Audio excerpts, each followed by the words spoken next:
Mic check 1 2. Mic check 1 2.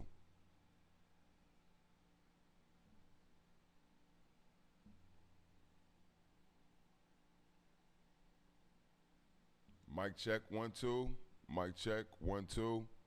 Mic check 1 2. Are we good? Talk to me in the chat. Are we good? You're tuned in to the Angry Black Man Podcast. Huh? You're tuned in to the Angry Black Man Podcast. We're about to get this show started. I want to make sure that the signal is proper. I want to make sure that the stream is good, that we don't have any issues. I need y'all to talk to me in the chat. Talk to me in the chat. I want to make sure we're good. Is that this stream? I can't tell. Mic check, mic check. Are we good? Y'all talk to me at the Angry Black Man Podcast. Let's go. Oh, there we go. There we go. Yeah. JJ Mack, are we good? Talk to me in the chat. Talk to me in the chat. Are we good? I'm about to get the show started. You know I'm a perfectionist here at the Angry Black Man Podcast. Yeah. Yeah. Let's go. Smoke something, bitch. GK. Hold up. Talking about. Let's go. PMCPH. You're tuned in to the Angry Black Man Podcast. Here bigger, made myself a ghetto star on the slab. Let's get the numbers up. Let's get the numbers up. Like, share. And if it's your first time here, make sure you subscribe. The Angry Black Man Podcast. Let's go. Price, watch your paper, guard your life. Cause most of these niggas ain't living right. Keep your pistol, fuck a fight. Cause niggas out here jack every night. I keep my mind on my money, nigga, fuck the fame. Big face hunters, deep in the game. Hitting the corner in the candy thing. Sitting on leather, gripping the grain. Good weed, good drink, big money. Hey. Rolling in something foreign, no leather gripping drink. I handle my business, so I think I deserve to When I came in the dough, I said it before. I never fuck a hoe without head no more. I never pull up with nothing less than a four. And I smoke cigars, it ain't just for the show. I'm blessed from the dough and known for my sit out. I send a nigga baby mama home with a Smith eye. You can have. You're tuned in to the Angry Black Man Podcast. We're about to get started shortly. Salute to Jay Sean Brown. Salute to JJ Mack. Yo, I'm gonna put the StreamYard link in there shortly. Say never hear a hoe say no I won't, no I can't stop it, and no I don't. Cause a bitch know I might just explode and slap in the face with a pie LMO. Cause a nigga get told. good weed, good drink. But I want to ask y'all a question. How much is the black vote really worth? Huh? I've been trying to ask y'all this for 2 weeks. How much is the black vote really worth? We're going to talk about it tonight at the Angry Black Man Podcast. Yeah. Good weed, good drink, big money. Hey. Rolling in something foreign, no leather gripping drink. I handle my business, so I think I deserve to Hey, 16.5 a piece, get every nigga USDA. Hey, I grind hard, and play hard. Break out the pot, heat up the water. Damn, swear to God, the minivan do tricks. Hit the brakes, hit the light, and voila, there go them bricks. Slide through the hood, sitting on some big. I'm gonna be calling upon the great Malcolm X tonight. On this topic. How much is the black vote really worth? Good weed, good drink, big money. Hey. Big money, man. In something foreign, no We only leather ride the gripping best. drink. I'm giving you receipts right now. How much is the black vote really worth? Try to told you I'm thug. Son foreign, I'm torn on foreign land. Worldwide, I'm known for the arm in hand. Heard the streets, I'm a wanted man. So it's on again. Started with the block, did it brick by brick. Then I charted with the rock, nigga, hit by hit. I'm retarded with the Glock, nigga, clip by clip. The competition is none, they deceased to exist. Let it breathe a little bit. He's off his rocker, he's a little skit. Stole like a football, Hove used to cook raw. Now I got the game sold like Granny's good Shaw. Sure, y'all niggas want war, y'all got it backwards. You're tuned in to the Angry Black Man Podcast. Yeah, we in there now. Good weed, good drink, big. You niggas about to be mad. Rolling in something foreign. You niggas about to be mad. I handle my business, so I think I deserve to. Hey, hey, yeah. Good weed, good drink, big money. Hey, Rolling in something foreign, no leather gripping. yeah. I handle my business, so I think I deserve to. Hey, hey, yeah. You tuned in to the Angry Black Man Podcast. You tuned in to the Angry Black Man Podcast. Let me turn this down a little bit. Y'all ain't ready for that. Y'all ain't ready for that big hawk. Y'all ain't ready for that. That's a down south thing right there. That's a down south thing right there. What I am gonna do, I'm gonna get up a PSA, another PSA. I'm getting pretty good at these, but I have an important message for the black community coming up shortly. Right? I have a very, very, very important message for the black community. All right? All right, we're gonna get started in 2 to 3 minutes, and I'll be bringing you a short, important message for the black community, and then we'll be getting into the show. You're tuned in to the Angry Black Man Podcast. It's different. It's different. It's different. It's really, really different over here. I'm charging 600 for some big old. Let's get the numbers up. I need double digits. Y'all know how I do it. I need double digits. Share. Let's go. If you come to me with a short, I'ma say shop closed. Motherfucker try to get smart, you gon' get popped hole. I fuck with niggas out the jank like Willin Paco. Had conversation for bitches until he got drove. Bitch and let you be getting twisted off the end, dog. Baby, Lil Wayne, G and me committing sin, dog. Better beware because we bout to spin the bin, dog. Don't get caught up without the shit cause you within, dog. Me and my people gotta hustle just to pay the rent. Some of us not in the position that we say we in. Ain't have no real collectors coming to my residence. That's why every day I be running for the presidents. All in I and another nigga shit's irrelevant. You get your head busted for playing with my intelligence. Yeah, my line is gonna die with me. Pick up the supply with me. Be up in the ride with me. You want some ride with me? Who me? My line is There we gonna go. die with me. There we go. We just crossed double digits, y'all. We just crossed double digits. You're tuned in to the Angry Black Man Podcast. Make sure you hit like, share, and subscribe. The show will be starting shortly in 2 to 3 minutes. Let's go. With me. Pick up the supply with How much is the black vote really worth? How much is your black vote really worth? You got 30-something days left to the election. How much is your vote really worth, black man? similar Black woman? to be. This nigga with all of this plan hitting on my nerves. He calling me up on the phone saying he want a bird. I told her daddy that's not how I handle business, man. How I know you not turning state and you be witnessing.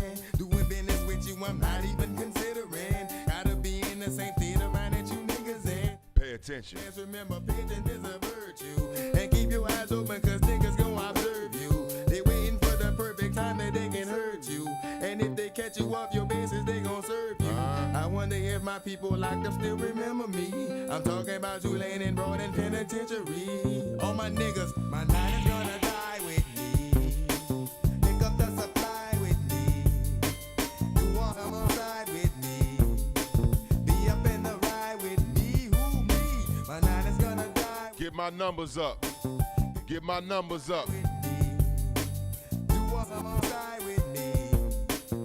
History in the making at the Angry Black Man Podcast. They got you listening to what I said. You better straighten up your soldier before I bust your head. Or if you got something, you better not even show your face. Cause a nigga been doing bad and might explode your place.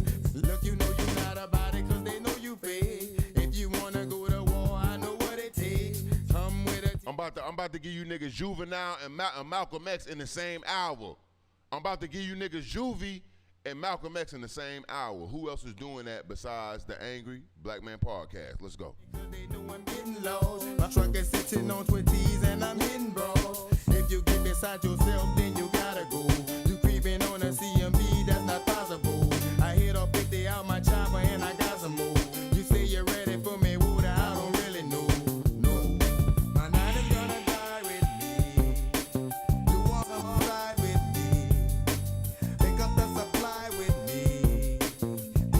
Charlie Hill, unbeatable beats, what's the damn deal? We got unbeatable beats, what's the damn deal? Fly with me. My prayers out to you, homie, we pulling for you. My prayers out to you, homie, we pulling for you. Fly with me, who me? Donald Trump think it's a motherfucking joke. This coronavirus shit is real. Fly with me. I need you to check in tonight, homie. I need you to check in tonight. You wanna ride with me, who me? Every motherfucker where I go, that bitch gonna be with me. Fuck you hoes, I want my 9. Welcome. You tuned in to the Angry Black Man Podcast. You know I have to welcome you all properly, right? You know I always have to welcome you guys properly. So let's go. This is going to be a smooth show. We're getting better and better here. It's going to be a smooth show.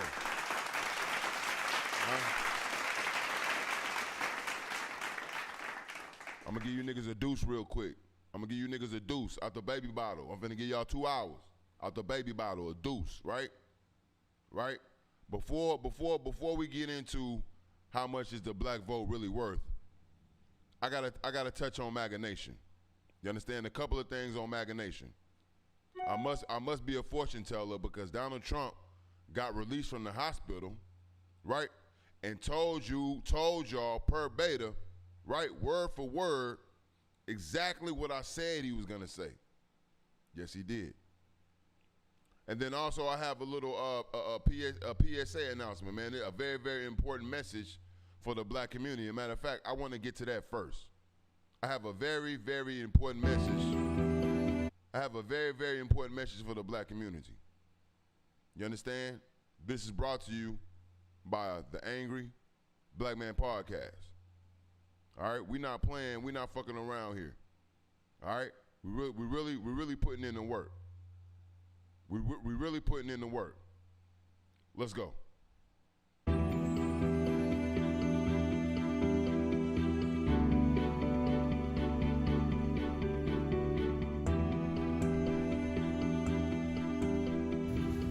Hi, I'm Redman, and I'm here with a very important message.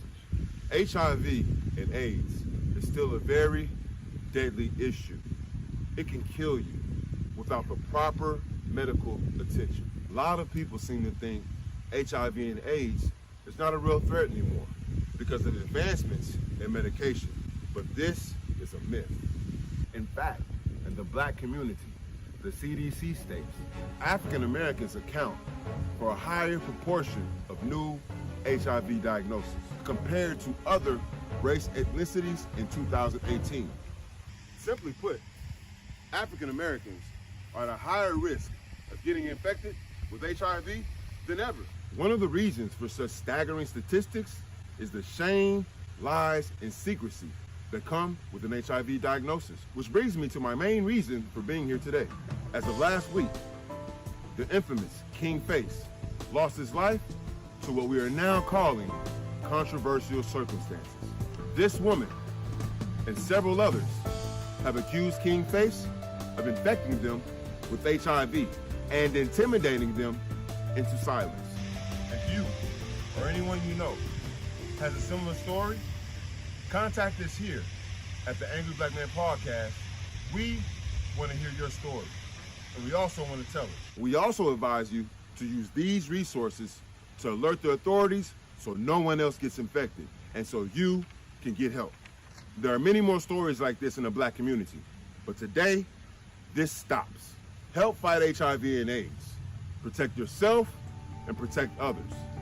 This message is approved by Redman TV.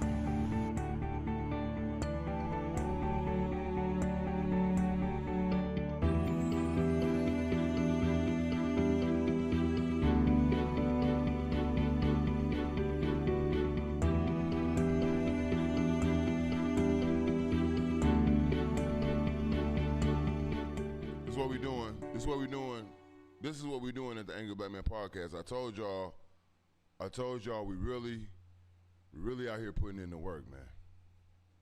You understand? We're really out here putting in the work. Huh? Nah, we don't need that. Hold on. Right, because then way later. We don't need that. We really out here putting in the work, man. You understand? That shit is not a joke. HIV is not a joke. Okay? It's not for play. Okay? So this is what we're doing at the Angry Black Man Podcast. All right, so what I want to do now is bring you one more PSA, one more public service announcement, and then we'll go ahead and get into the show. Again, here at the Angry Black Man Podcast, we're not going to tell you who to vote for, right? Salute to the chat. I see Jerome Ray in there says hold your vote. We're not going to tell you who to vote for, but we're definitely going to tell you who not to vote for, right? So this message here is also approved and endorsed by the Angry Black Man Podcast. Let's go.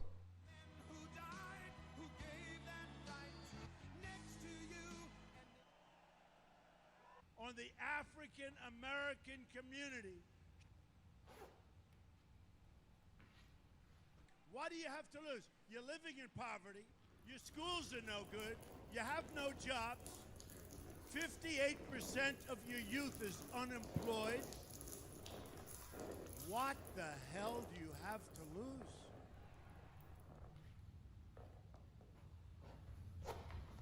You're putting what you're calling the alt-left and white supremacists on the same moral plane. I'm not putting anybody on a moral plane. What I'm saying is this. You had some very bad people in that group, but you also had people that were very fine people on both sides. So you know what? It's fine. You're changing history. You're changing culture. Fairly, sir, I'm sorry. I just understand. Neo-Nazis, white nationalists, whatever you want to call them. But you had a lot of people in that group that were there to innocently protest the taking down of the statue of Robert E. Lee. Now we're learning more about the teenager charged with intentional homicide after shooting 2 protesters dead during a night of mayhem. He allegedly shot a man in the head at a besieged car dealership. Rittenhouse can be seen fleeing the scene, then tripping as protesters tried to disarm him. He fired his rifle and a second man was killed. Rittenhouse attended a Trump rally in January and sat in the front row, not far from the president. Right, and then I see the disinfectant where it knocks it out in a minute, 1 minute. And is there a way we can do something like that by injection inside or... This morning, a devastating chapter in the U.S. fight against COVID-19. Death toll climbing above 200,000 Americans. And when asked about the rising death toll in early August... Hell, 1,000 Americans are dying a day. They are dying. That's true. And it is what it is. 26-year-old Rakeem Jones was punched in the face as he was escorted out of Donald Trump's rally last night. Cell phone videos also showed Jones being thrown to the ground and tackled by police. The next time we see him, we might have to kill him. Go home to mommy. I don't give a fuck about that nigga that got killed by them white boys. I don't give a fuck. You want me to care for a stupid nigga? You want me to care for a stupid nigga that runs towards niggas with guns? No, I'm sorry. I want to come out and say that I do not support George Floyd. I want to come out and say that I do not support George Floyd and believe it.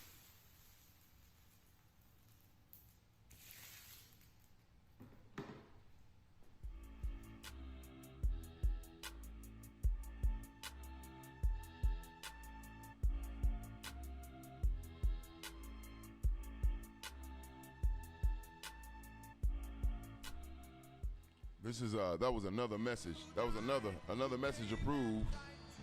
Another message approved. You understand? By Breadman TV. That's just an example of what we do here. If you knew, you see how we get down.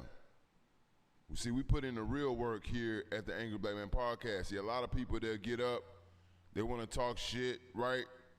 They want to talk shit about nothing. They want to talk shit about talking shit. You understand? And that's cool. It's cute. It's entertaining for a minute. But when you get down to the bare bones of it, you understand what I'm saying? We still have to put the work in.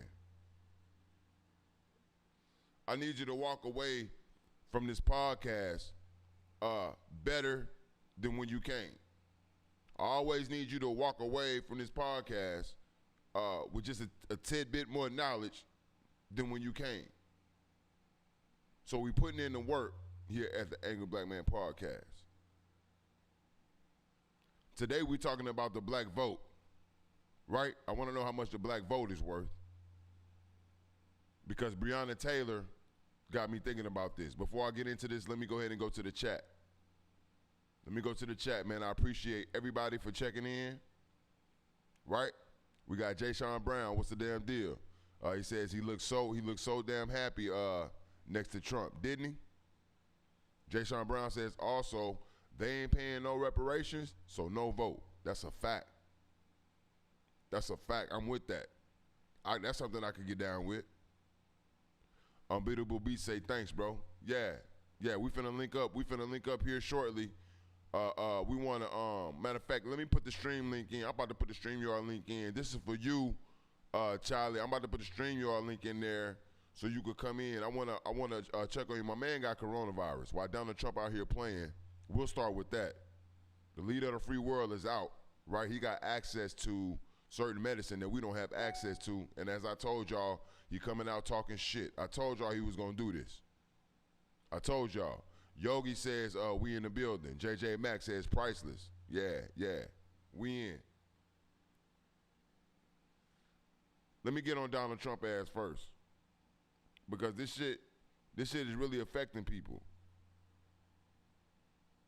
This shit is really affecting people.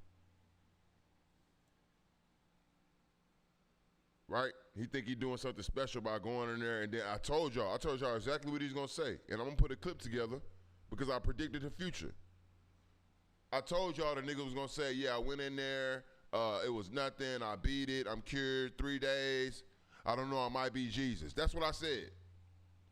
He came back the very next day and said basically the same shit. I went in there, don't let it dominate you. Don't let it dominate. Don't let it dominate you. Don't let it beat you, right? Don't let it dominate you and don't let it beat you. Let me see if I got Charlie right there. Charlie, that's you? Yeah, that's Charlie, man. We're good, bro. Okay, hold on. Stay right there. So I told y'all he's gonna come back and say, don't let it defeat you, don't let it beat you, it's nothing, right? I'm cured, I beat it in 3 days, it's nothing. Am I immune? I don't know. I told y'all that's exactly what he said today.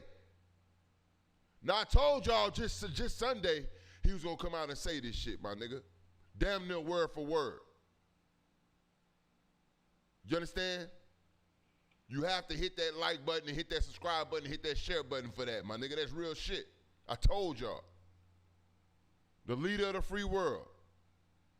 Now we got Charlie. We got Charlie on the line. Right, longtime friend of mine, who has come down with the coronavirus. Charlie, you there?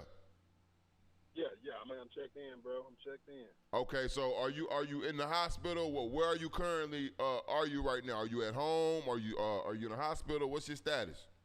No, I'm definitely not going to that hospital, man. Once you go in that hospital, it's hell getting back up out of there, man. So I'm finna try to get through this at the crib, man, and. So far I've been, kind of back and forth, woke up kind of real fucked up. Far as the symptoms, man, I had the basic symptoms of no taste, no smell. Okay. Woke up this morning with the sweats, the wheeze, and I woke up, I don't have no asthma, nothing. So throughout the night, I'm waking up in the middle of the night wheezing. You can hear it in my breath. So I got a lot of mucus. Feel like I got built up, but like I said, man, I got some riders with me, man. My mom, she's making up all these, these natural ailments that can help me get through, like the sea moss, the black seed oil. She's like, she kind of, she's real big on that Dr. Sebi type of methods of eating healthy and eating clean, So she's kind of getting me together, man. And other than that, man, I'm just looking forward to the next week, see how it turn out. But, I definitely haven't feeling like myself, man. So let me ask you a question. What's the biggest symptom that you would say that's most alerting to you? Like that was like, damn, I might have this shit. Was it the coughing? Were you dizzy? Like what hit you and was like, damn, I might have this shit? Well, what made me go get tested is I work for Amazon. You know, I don't work for Amazon, but I work at Amazon as a contract work. Okay. So when you go in, first thing they do, check your temperature, get your mask. If your temperature's all right, go on into your workstation. I came in one day. My temperature was like 101, 102. And Okay. so they put me to the side and was like, you know, they got a little medic on the side just in case they double check again. So when she checked it again, my temperature went down. It was regular. You know what I'm saying? Because once you walk in Amazon, they check your temperature through radar, through cameras, and your body temperature comes up on the screen. Okay. So so they pretty advanced at Amazon. But when I saw that Amazon had 19,000 infected employees, I was like, well, I'm gonna have to go get this shit checked out, because now every morning I got a cough or a sneeze, and then that temperature thing kind of fucked with me. And it just seems like when I went and got tested, that's when all the symptoms that they said, that can possibly happen to you, happened to you. The first thing that alarmed me was, my breathing and my mucus, and I'm not feeling like I'm having a cold, but I know I got this build up in my chest. I'm spitting out every day, and you spitting up cold. You know how you have a cold, but you're spitting up the mucus, right? But you feel stuff in there. I didn't feel stuff. I'm just spitting up the mucus, and overnight you can feel the build up, and I wake up wheezing and having to spit all that shit up every morning. You know what I'm saying? So that right there kind of put me on alarm. Then once I got tested, they shot me back the results less than 24 hours. Like, we may suggest you stay home, quarantine for 14 days. If it get bad, if it get worse, go to the hospital. But I don't feel like I have to be on a ventilator. It just right now at this point, but I still got a road to go, man. Right. Just find it out. Right. Now, I can definitely, personally, I'm a hypochondriac, so I know how I feel to have something wrong with you, and just you just want to get past it. The good thing is you know exactly what's going on, with your body, and you know what you need to defeat, man. So my prayers are with you. Let me ask you a question. When you see Donald Trump, on the television, talking to the American people, right? First of all, catching coronavirus because he didn't want to wear a mask, and spreading the coronavirus, right, to people who work in his cabinet, and then coming back, being hospitalized, and then coming out the hospital and telling the American people that, don't let it hold you back. Don't let it defeat you. I beat it in 3 days. I'm cured. How does that make you feel when you see Donald Trump saying these things, considering your situation? Well, first of all, since day one when he had it, I was just waiting to see what unfolds, because I really didn't know what to think. You can't put nothing past this clown. You know what I'm saying? So I knew it was something that he was plotting, that it was a ploy or a distraction from something, or something he had up his sleeve. But to have a 3-day turnaround, you go to the hospital, you check it, then you go through a photo op, to wave at fans, and then you're not wearing your mask, and then you downplay it to the American people. Like, I just recently read, like right before, I called into the show, where he was saying that, like you said, like, just fight through it and all this, whatever. But he was saying, why don't we live with COVID like we live with the flu? And at that moment, I'm like, is this clown serious? I've actually known people, like, the thing about this COVID thing is that I don't care how careful you try to be. Like, I'm the most careful guy ever, especially when it comes to this COVID. I don't go anywhere. I don't be where a lot of people are at. I don't even go out. A lot of people just find themselves going out the bar. I don't do any of that. I still stay home, go to work, go home. And even if I do go somewhere, it's somewhere I go to every day. So I limit my movement. And one thing I can say is a lot of people are going to catch this shit, bro. no matter what I mean, to me, it's almost inevitable. Because I was at first when this whole pandemic hit, I'm like, I was pretty confident, how can you get it if you don't know nobody with it? I was one of them guys. If you don't know nobody Right. with it, don't worry. And then it started hitting a little too close to home. I actually know somebody that actually died from it. Once that happened, I had to go about this whole COVID pandemic thing totally different. And even with the president, you have people out there that's saying, that's downplaying the whole COVID. Some people don't even think it's real.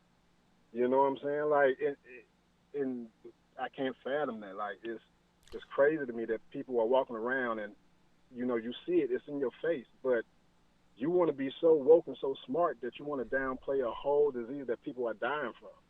So let me ask you a couple of more questions, okay? Because I don't want to take a lot of your energy, and I don't want to worry you and stuff like that. So I'm asking you a couple more questions. Now these gonna be hard questions. You don't have to answer them if you don't want to, but I have to ask them, okay? Because you told us that you're working at Amazon, or you're working with Amazon, and Amazon has reported, right, like you said, the 19,000 workers, right? And I heard you speak briefly about their protocol, right, and their technology. So I want to ask you, being working with Amazon, right, and being on their premises and everything on their properties, do you think that Amazon is going about dealing with COVID the proper way? Do you think they have the proper safety protocols? Do you think they're putting 100% into keeping the employees safe and healthy? One thing I can say, and I have questioned that in the past, walking in, it is already, they're already taking protocols as soon as you walk through the door. First thing they're doing is checking your temperature, making sure you're social distance. You got your break rooms. They limit the break room capacity. Everything is spread it out. And they have people that enforce those rules as well. So, then, you have to wear your mask 20, all day, whole shift, and they have people to enforce those rules. So I believe they're doing as much as they can possible to protect their people. But like I said, this is a virus that, no matter what you do, I mean, you can do what you can for yourself, but at the same time, man, I think, you have to be 100% flawless not to catch this, man. Okay. You have to be 100% flawless. And right now, I think that, because that's one of the things that I do at Amazon is we build, because right now, most of his facilities that he's building, especially down here in the DFW area, he's making them, COVID proof where, where it's safe first. So he's building them according to. So that's what we're doing. We're adding like glass partitions around the stations.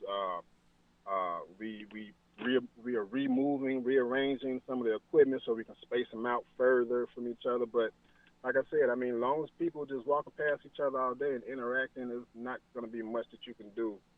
You can only hope to contain this virus. You won't be able to stop it for sure. But I do believe that Amazon is doing the most that they can. Right. Yeah. Right. 19,000. See, 19,000 is a lot, but then again, Amazon employs a shitload of people across the nation. So that's why. Yeah, it's about 1 million employees, so it is a small number. But like I was telling a friend, like it's only a small number if they contain it. If they let it just get out of control, then they'll have to shut down the warehouse. Okay, yeah. Well, the reason I had to ask you that, and you pretty much answered the other question I was going to ask you too, because I've noticed when I go out and I do business in certain places, I noticed some people working in places and like their supervisors, you understand what I'm saying? Like they won't wear a mask, or the person in charge there feels like they don't have to wear a mask. So that's why I was interested to see if you were experiencing that in the workplace, and if anybody else is experiencing having to work with a boss or a supervisor or someone above them that refuses to wear a mask, please call in and let us know. But you're saying at Amazon you haven't had that experience.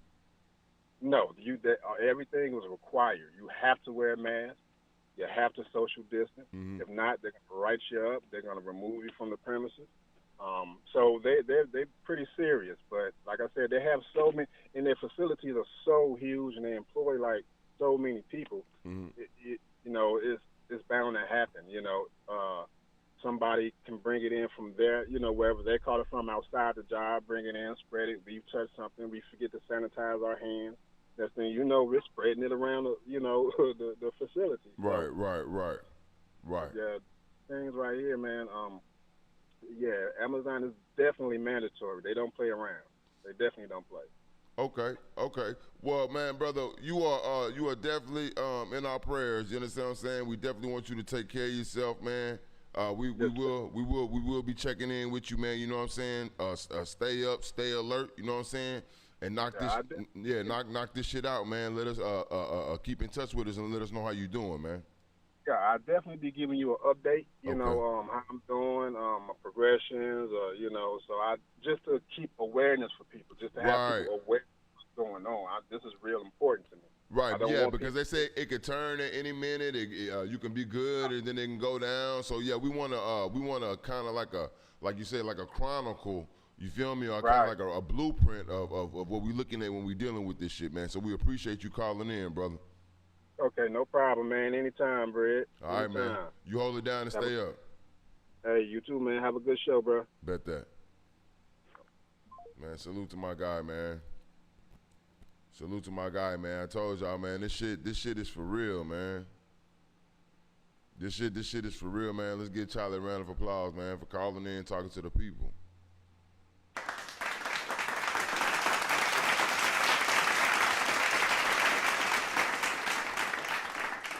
He ain't had to do that.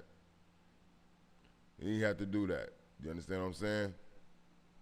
He ain't had to do that. As I showed y'all, right? Let me see if I can pull it up. As I've showed y'all previously, some people get sick and they won't even make y'all aware. Right? Some people get sick and they won't tell y'all nothing. That's all I'm saying. You tuned in to the Angry Black Man Podcast. Make sure you hit like. Make sure you hit share, and make sure you hit subscribe. If you would like to support the show, feel free to Cash App $Breadman281. That's $Breadman281. I'm also going to put the Super Chat link in, which I should have put in earlier. Right? And I'm going to put the StreamYard link in for anybody who wants to join this conversation. All right? But yes, Donald Trump thinks this is a joke. He wants to sell to the American people that he got coronavirus, right? He took the cure that you don't have access to, right? Let me remind you. The cure that you will never have access to, the treatment that you will never have access to, but yet he wants to tell you, don't be defeated by coronavirus. Get out there. I beat it in 3 days. I told y'all this was the exact card he was gonna play. Right? Right, so I don't want to spend too much time. I don't want to spend too much time on him because I got a receipt. I'm going to bring that to fruition for y'all. I got a receipt. Right? But right now, I want to play. Let me get back. Let me see if I can get back up here. I want to bring you guys a PSA, a public service announcement from the Bread Man Podcast, the Angry Black Man Podcast. Right? You tuned in to the Angry Black Man Podcast. Make sure you hit like, make sure you hit share, and make sure you hit subscribe. Tonight we're talking about how much is the black vote really worth? How much is the black vote really worth? I will be dropping the StreamYard link in so you can join this conversation. Share. Let's go. a message from the Angry Black Man podcast. Let's go.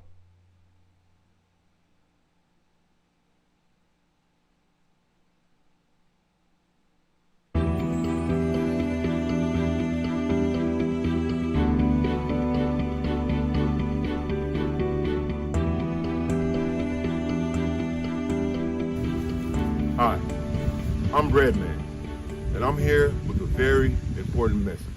HIV and AIDS is still a very deadly issue. It can kill you without the proper medical attention. A lot of people seem to think HIV and AIDS is not a real threat anymore because of the advancements in medication, but this is a myth. In fact, in the black community, the CDC states African Americans account for a higher proportion of new HIV diagnoses compared to other race ethnicities in 2018. Simply put, African Americans are at a higher risk of getting infected with HIV than ever. One of the reasons for such staggering statistics is the shame, lies, and secrecy that come with an HIV diagnosis. Which brings me to my main reason for being here today. As of last week, the infamous King Face lost his life to what we are now calling controversial circumstances. This woman and several others have accused King Face of infecting them with HIV and intimidating them into silence. If you or anyone you know has a similar story, contact us here at the Angry Black Man podcast. We want to hear your story, and we also want to tell it. We also advise you to use these resources to alert the authorities so no one else gets infected and so you can get help. There are many more stories like this in the black community, but today, this stops. Help fight HIV and AIDS. Protect yourself and protect others. This message is approved by Redman TV. We putting in the work, man. We putting in the work, man.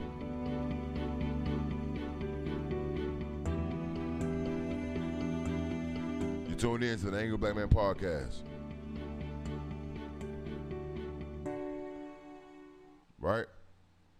Right? So, now we're going to get into the issue at hand tonight. How much is the black vote really worth? Right? How much is the black vote really worth? I came up with this topic because I watched what happened with the Breonna Taylor case. I should have put her name in the description. I watched what happened in the Breonna Taylor case. Okay? Let me pay her some respect. Right? Within 1 week, they paid her $12 million, right? Only to come back and deny her justice. This is what happened with Breonna Taylor. And so when I saw the black district attorney, Daniel Cameron, right? I said this is a black man that the people voted in. We put him in office. And look at what he's doing to Breonna Taylor. Look at how he's helping to cover up, right? Look how he's helping to cover up the murder of Breonna Taylor. And then I got to doing the research. On this man, right? I saw his connections with Donald Trump,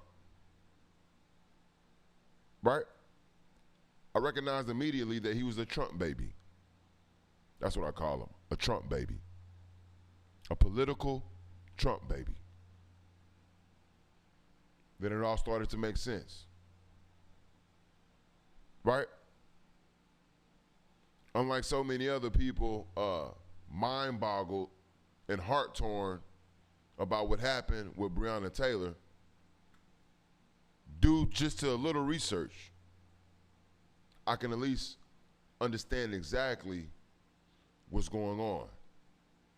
I can understand exactly the elements and variables that are at play here. So I saw he was a Trump baby. And then I dug a little more. And just like I told y'all about Charles Barkley, right? When he disrespected Breonna Taylor on the day they denied her justice, he just came out the blue and said he don't see Breonna Taylor like George Floyd. Nobody asked you, Charles.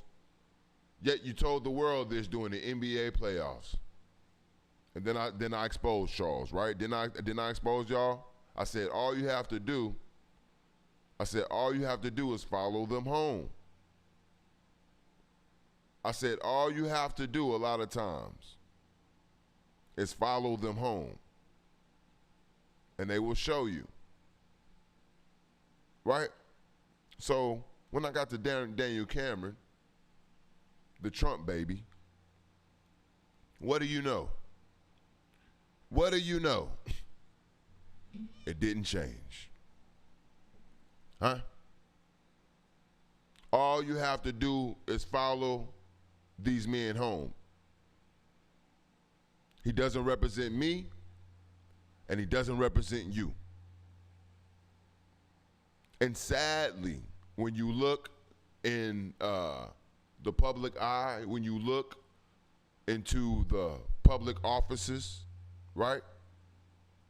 These people are usually in the same situation. So then I have to ask my people, how much is your vote really worth? And what has happened to the black vote? How much is the black vote really worth? I feel like it's been devalued. I feel like it's been extremely devalued. I brought receipts tonight. I'm calling upon the great Malcolm X. I had to call upon the great Malcolm X to show you how much your vote has been devalued as a black person. Right? Yeah, the lesser of two evils. This is what they tell you as a black person. Huh? Yet these white people know exactly who they voting for and why. Huh? They're going to say, oh, I'm voting for such and such because of Penal 6644. He passed Prop 36. He's already did the work. Right? Yet they tell us in the black community that we should vote for the lesser of two evils. So allow me to call upon the great Malcolm X, right? I'm going to allow him to dig this grave that I'm digging tonight. And then I'll come back and put the body in it. Right? I'm going to come in and out, but I want to respect the great Malcolm X. I want y'all to pay attention. I'm also going to put the StreamYard link while this is going on. I'm also going to put the StreamYard link in there so anybody can join this conversation tonight that we're having at the Angry Black Man Podcast. Okay? To support the machine, right? Send a simple cash out of your choosing to $Breadman281. That's $Breadman281. I will also be putting a super chat link in the chat as well. So without further ado, I'll bring to you the Honorable Malcolm X and the ballot or the bullet. Let's go. This afternoon, we want to talk about the ballot or the bullet. The ballot or the bullet explains itself. But before we get into it, since this is the year of the ballot or the bullet, I would like to clarify some things that refer to me personally concerning my own personal position. I'm still a Muslim. That is, my religion is still Islam.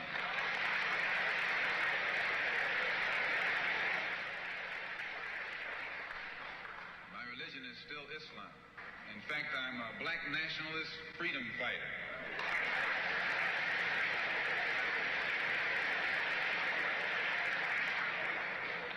Islam is my religion, but I believe my religion is my personal business.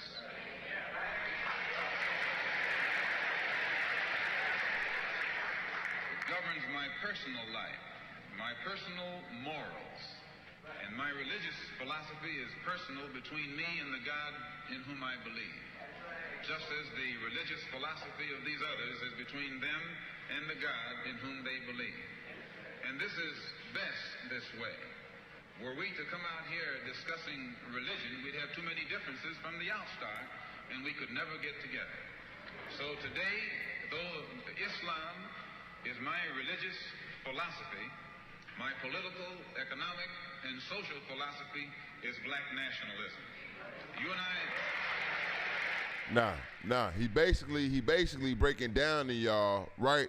He telling y'all off top, leave your religion at home. I don't want to hear that shit. I'm coming to talk about political aspirations, right? We got things to take care of.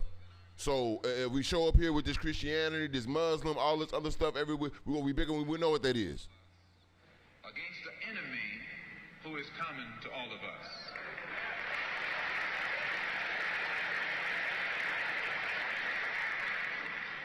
The political philosophy of black nationalism only means that the black man should control the politics and the politicians in his own community. The time when white people can come in our community and get us to vote for them so that they can be our political leaders and tell us what to do and what not to do is long gone.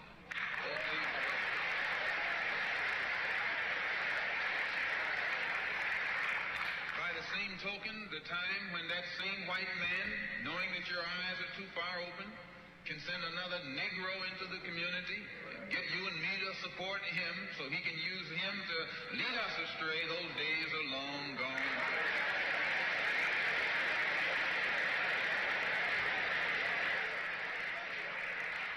The political philosophy of black nationalism only means that if you and I are going to live in a black community, and that's where we're going to live, because as soon as you move into one of their, as soon as you move out of the black community into their community, it's mixed for a period of time, but they're gone, and you're right there all by yourself.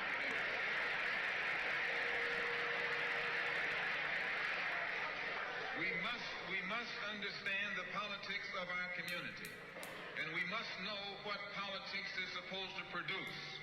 We must know what part politics play in our lives. And until we become politically mature, we will always be misled, led astray, or deceived or maneuvered into supporting someone politically who doesn't have the good of our community at heart. So the political philosophy of black nationalism only means that we will have to carry on a political program of re-education to open our people's eyes, make us become more politically conscious, politically mature. And then we will, whenever we get ready to cast our ballot, that ballot will be cast for a man of the community who has the good of the community at heart. Nah, are we doing that right now? Hell no. The economic philosophy of black nationalism only means that we should own and operate and control the economy of our community. You would never find, you can't open up a black store in a white community. White man won't even patronize you. And he's not wrong. He got sense enough to look out for himself. And you who don't have sense enough to look out for yourself.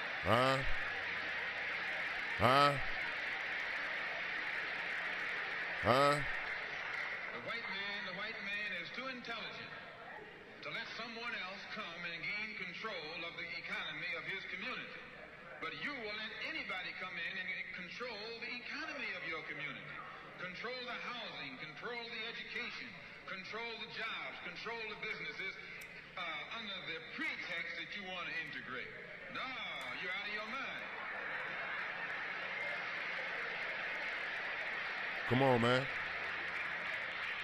Come on, man. The economic philosophy of black nationalism only means that we have to become involved in a program of re-education to educate our people into the importance of knowing that when you spend your dollar out of the community in which you live, the community in which you spend your money becomes richer and richer.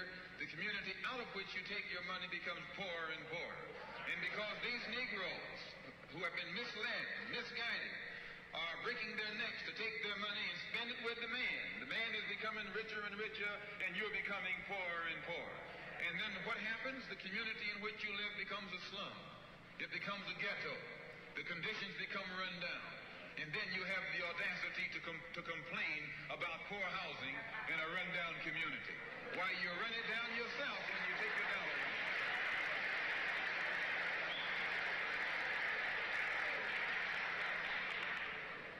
And you and I are in a double track, because not only do we lose by taking our money someplace else and spending it, when we try and spend it in our own community, we're trapped because we haven't had sense enough to set up stores and control the businesses of our community. The man who's controlling the stores in our community is a man who doesn't look like we do. He's a man who doesn't even live in the community. So you and I, even when we try and spend our money in the block where we live or the area where we live, we're spending it with a man who, when the sun goes down, takes that basket full of money in another part of the town.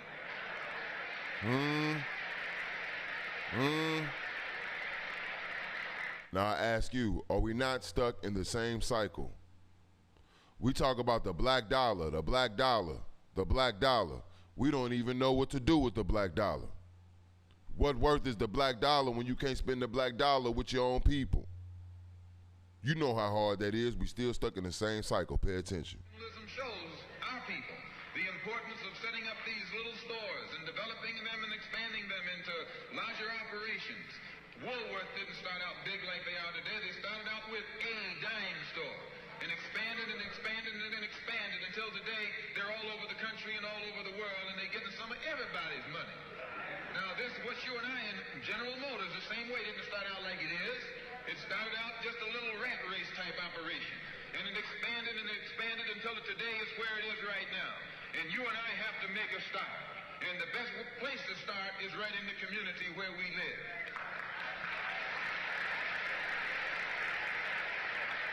And once you can create some employment in the community where you live, it will eliminate the necessity of you and me having to act ignorantly and disgracefully, boycotting and picketing some cracker someplace else, trying to beg him for a job.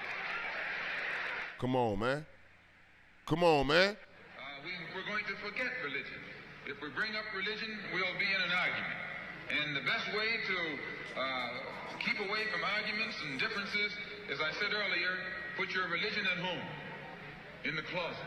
Put your religion at home in the closet. It hasn't done anything more for you than it has. You need to forget it anyway.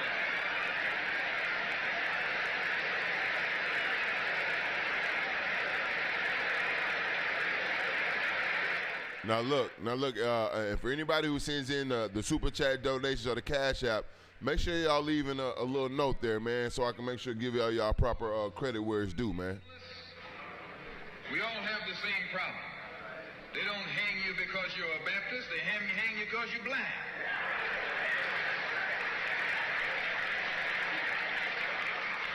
They don't attack me because I'm a Muslim. They attack me because I'm black.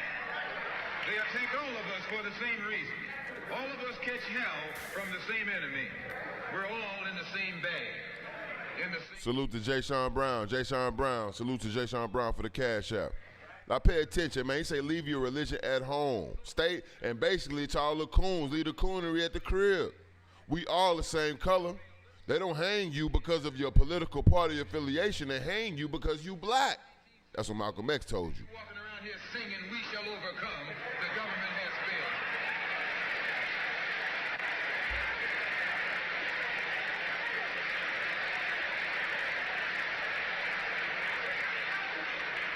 This is part of what's wrong with you. You do too much singing.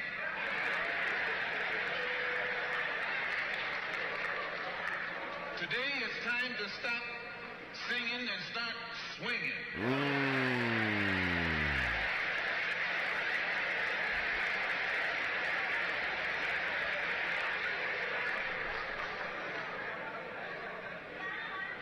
sing up on freedom, but you can swing up on some freedom.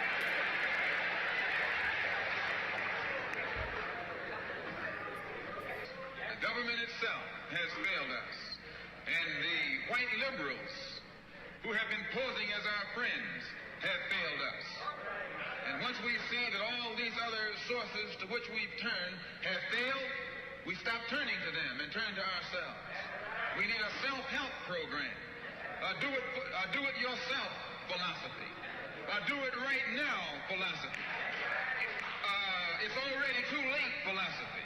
Now that's the type of shit. That's the type of shit I'm on. And the only way we're going to We trying to build curriculum behind the scenes in order to help protect you out here, like real curriculum that you can get certified in and teach other black people in how to survive out here amongst this bullshit. That's what I'm doing behind the scenes. That's a fact. What's so good about it, you can stay right in the church where you are and still take black nationalism as your philosophy. You can stay in any kind of civic organization that you belong to and still take black nationalism as your philosophy. You can be an atheist and still take black nationalism as your philosophy. This is a philosophy that eliminates the necessity for division and argument. Because if you're black, you should be thinking black. And if you're black and you're not thinking black at this late date, well, I'm sorry for you.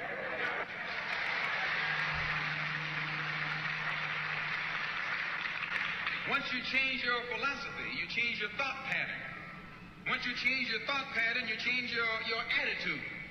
Once you change your attitude, it changes your behavior pattern. And then you go on into some action. As long as you got a sit-down philosophy, you'll have a sit-down thought pattern. And as long as you think that old sit-down thought, you'll be in some kind of sit-down action. They'll have you sitting in everywhere. It's not so good to refer to what you're going to do as a sit-in. That right there castrates you. Right there it brings you down. What goes with it? Think of the image of someone sitting. An old woman can sit. An old man can sit. A chump can sit. A coward can sit. Anything can sit. Well, you and I have been sitting long enough, and it's time today for us to start doing some standing and some fighting to back that up.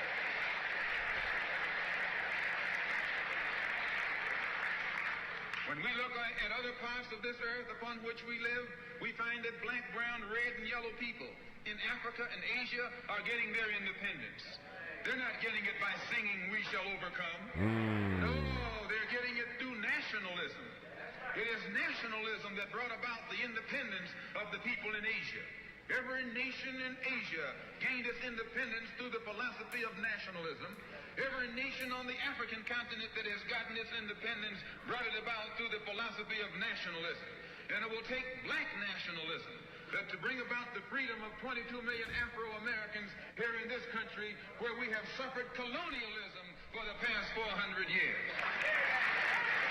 Now I find it interesting. I find it interesting that black nationalism is at the basis of this conversation or of this speech. And I don't know. I'm gonna keep it real. I don't know what the temperature is on, I guess, the public's views on black nationalism. Right? We know what happened to the Black Panthers.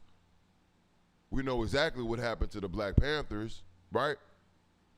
They eviscerated that organization from within. They eviscerated the Black Panthers. Those were black nationalists. Right? But it's interesting because here in 2020, right, when you ask how much is the black vote really worth, I say it's been devalued for one of these reasons that Malcolm X is speaking on. There's no black nationalism, right? You got the Christians, you got the Muslims, you got the Trump supporters, right? You got the everyday worker people that don't want nothing to do with nothing. Right? You got the believers, the non-believers. It's all kind of shit going on in the black community, all kind of different factions. You ask, you'll be amazed. You ask certain people, you understand, about Breonna Taylor, about George Floyd in the black community, they don't know who the fuck you talking about. They don't know. Because they've been lost in their own little faction, their own little world. The internet is a awesome tool, right? But we're not using it properly as a black community. Imagine look how we organized in the 50s and 60s, right? And we organizing now, but look what we was doing in the 50s, and 60s with no internet. You got all kind of different factions, man. Everybody got a different belief. Everybody got a different way. Everybody got you understand? Instead of, like this man said, they don't hang you because of whatever you talking about. They hanging us because we black, my nigga. Let's start from there. Let me tap back in. Yet these 13 little scrawny states, tired of taxation without representation, tired of being exploited and oppressed and degraded, told that big British Empire, liberty or death. And here you have 22 million Afro-Americans, black people today, catching more hell than Patrick Henry ever saw.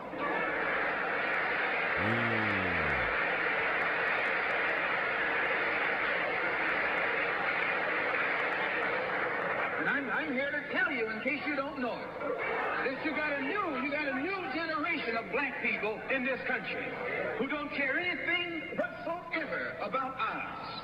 They don't want to hear you old Uncle Tom handkerchief heads talking about the ours. No.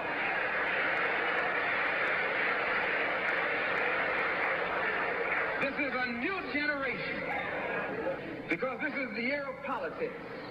This is the year when all of the white politicians are going to come into the Negro community. You never see them until election time. You can't find them until election time. They're going to come in with false promises. And as they make these false promises, they're going to feed our frustrations. And this will only serve to make matters worse. I'm no politician. I'm not even a student of politics. I'm not a Republican, nor a Democrat, nor an American, and got sense enough to know it.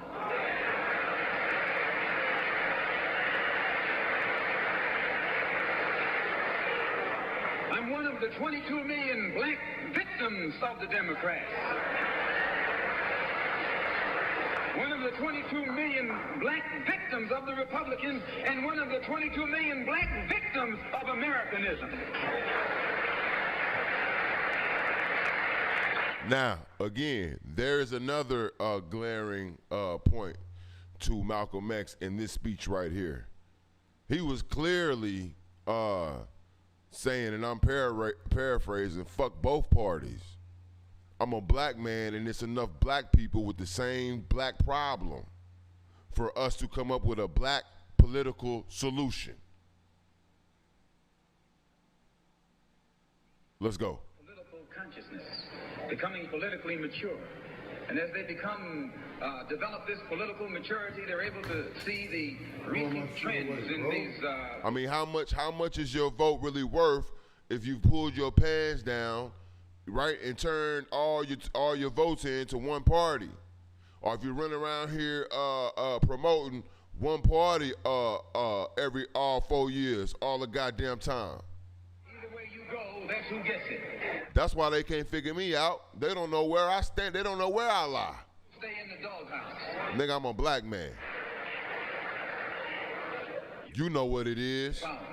It was the fact that you threw 80% of your votes behind the Democrats that put the Democrats in the White House. When you see this, you can see that the Negro vote is the key factor. And despite the fact that you are in a position to be the determining factor, what do you get out of it? The Democrats have been in Washington, D.C. only because of the Negro vote. They've been down there 4 years. And all other legislation they wanted to bring up, they brought it up and got it out of the way, and now they bring up you. And now they bring up you. You put them first, and they put you last. Because you're a chump. Come on, man. Come on, man. Y'all know what I got to do on that, man. Come on, man. Come on, man. We tapped in. We tapped in, man. Come on, man. We tapped in. Only 177 are Republicans. In the Senate, there are 67 Democrats. Only 33 are Republicans. The party that you bash controls 2/3 of the House of Representatives and the Senate, and still they can't keep their promise to you, because you're a chump.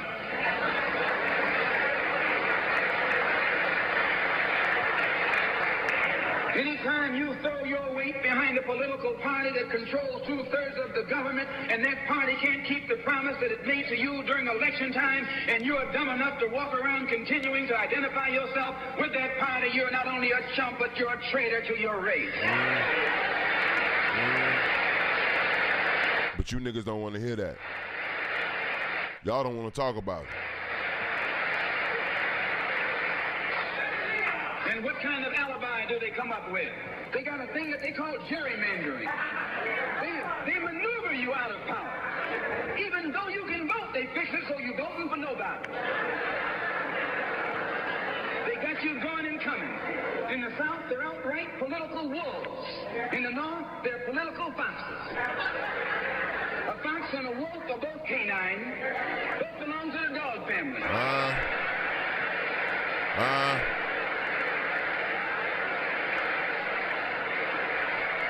I hope y'all paying attention, man. Now, you take your choice. You're going to choose a northern dog or a southern dog.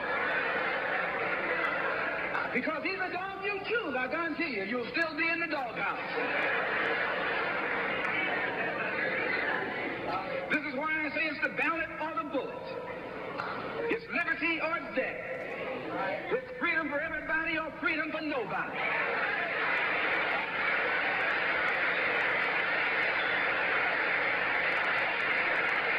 You tuned in to the Angry Black Man Podcast. Make sure you hit like, share, and subscribe. Unique situation. Historically, revolutions are bloody. Oh, yes, they are. They have never had a bloodless revolution or a non-violent revolution. Pay attention. It don't happen even in Hollywood.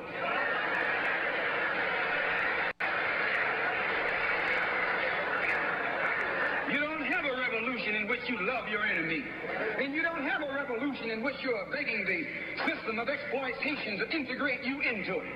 Revolutions overturn systems. Revolutions destroy systems. A revolution is bloody.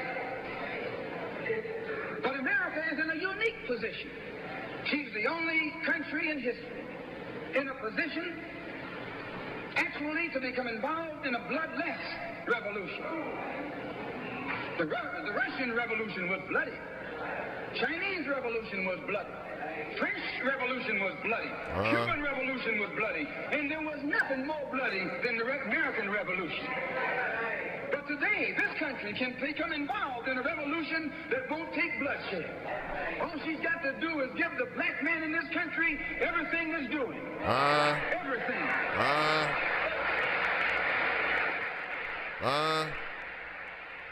Now. We have injected ourselves into the civil rights struggle. That pretty much hits the nail.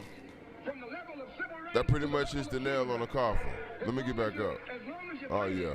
On the level of civil rights, you're under Oh yeah. jurisdiction. That pretty much hits the nail on the head. Right?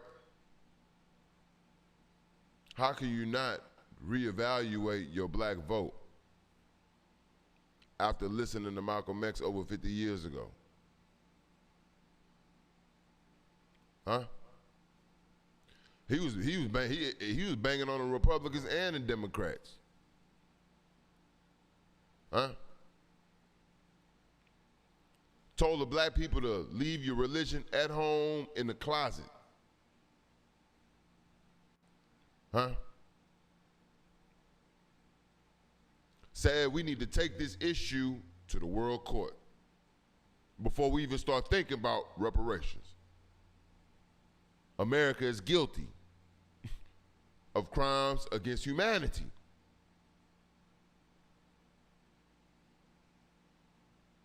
I want y'all to think about this. You're tuned in to the Angry Black Man Podcast. Make sure you hit like, make sure you hit share, and make sure you hit subscribe. If you would like to support the show, feel free to cash out at a $Breadman281. That's $Breadman281. While we're on the topic of voting, I'm going to bring you a message endorsed and improved by the Angry Black Man Podcast. The phone lines are open. We want to hear from you. How much is a black vote really worth? Again, you're tuned in to the Angry Black Man Podcast.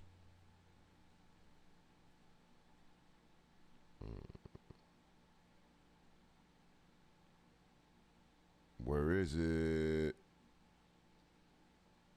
There we go.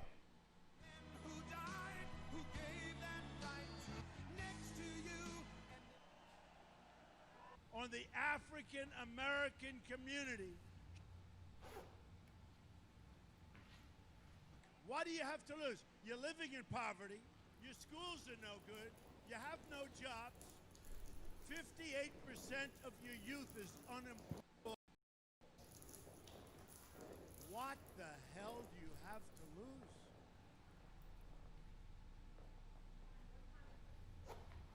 You putting what you're calling the alt-left and white supremacists on the same moral plane. I'm not putting anybody on a moral plane. What I'm saying is this. You had some very bad people in that group. But you also had people that were very fine people on both sides.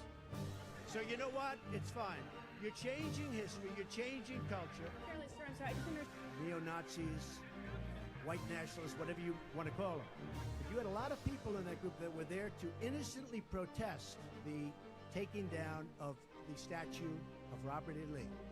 Now we're learning more about the teenager charged with intentional homicide after shooting 2 protesters dead during a night of mayhem. He allegedly shot a man in the head at a besieged car dealership. Rittenhouse can be seen fleeing the scene, then tripping as protesters tried to disarm him. He fired his rifle and a second man was killed. Rittenhouse attended a Trump rally in January and sat in the front row, not far from the president.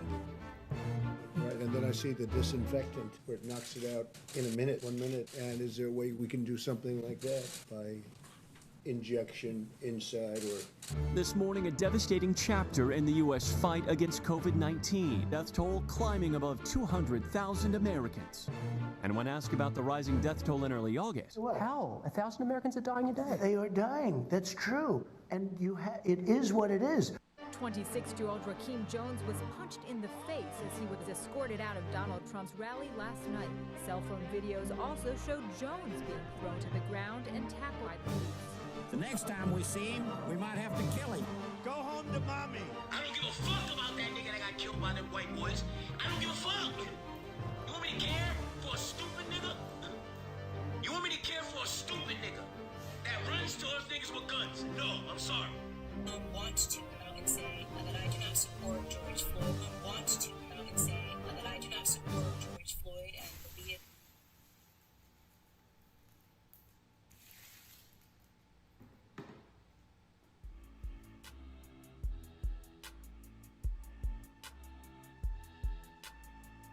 You're tuned in to the Angry Black Man Podcast, man. I told y'all we putting in the work. We're not gonna tell you who to vote for. Right? But it's a damn shame I have to tell my own people who not to vote for. That's a fucking shame. But yet, I put the work in and I do it. I put the work in and I do it. Right? Now, let me see. I got a conversation I want to play for y'all. Let me see if I can get this up. Because I blew up a talk show, a radio talk show, a Florida radio show this morning. I blew it up about Donald Trump. And if y'all don't know what I do here at the Angry Black Man Podcast, right? When I'm not before y'all giving y'all this fire content, I like to troll racists, or I like to expose racists, whether they be black or whether they be white. Right? That's what I do. And I find, oh yeah, I got him. I find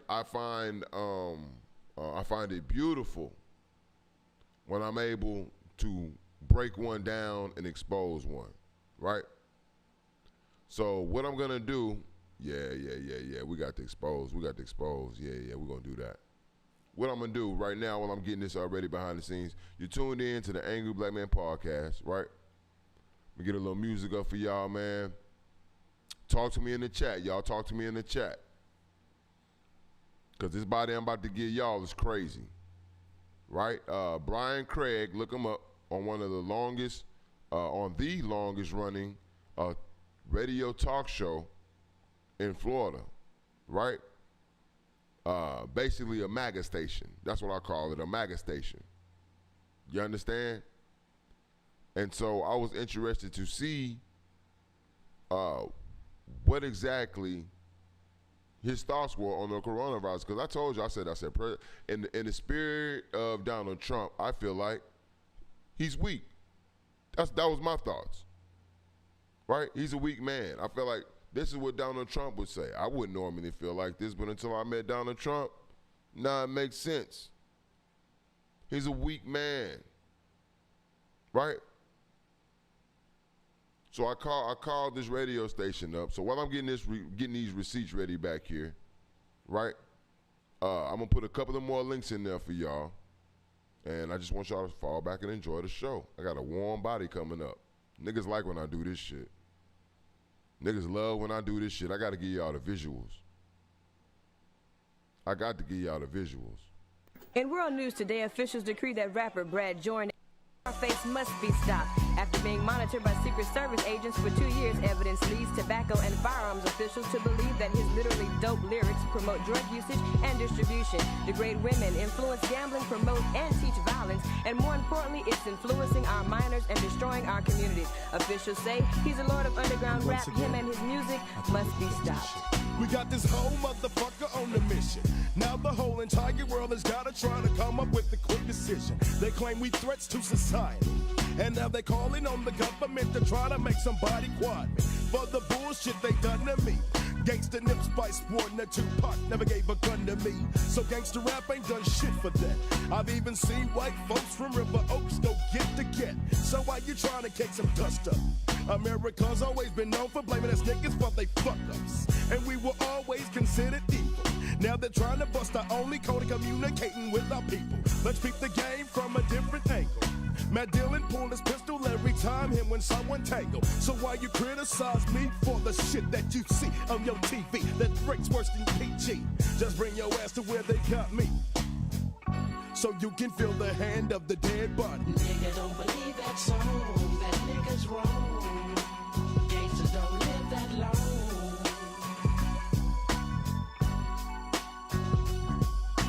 Nigga, don't believe that song. That nigga's wrong. Gangsters don't live that long.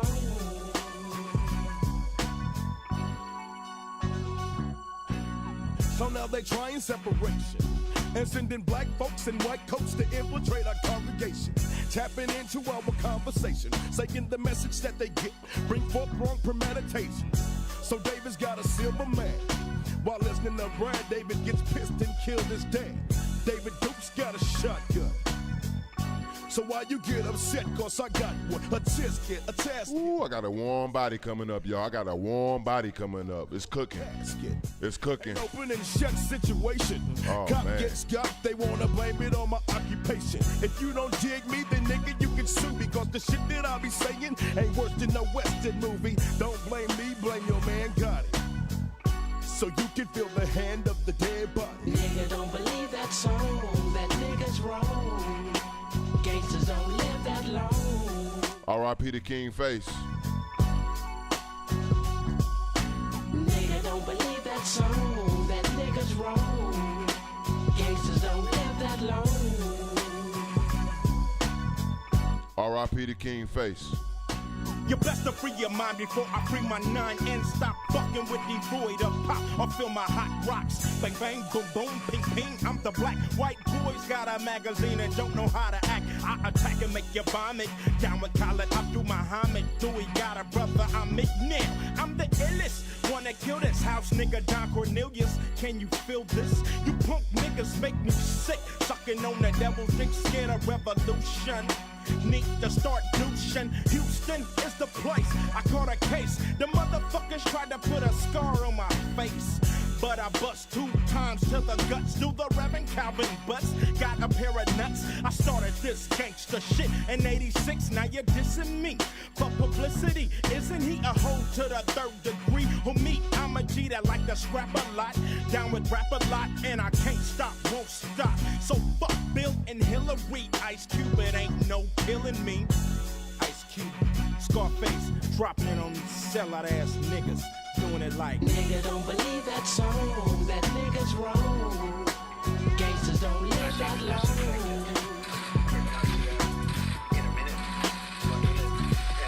Nigga don't believe that song, that nigga's wrong. Gangsters don't live that long.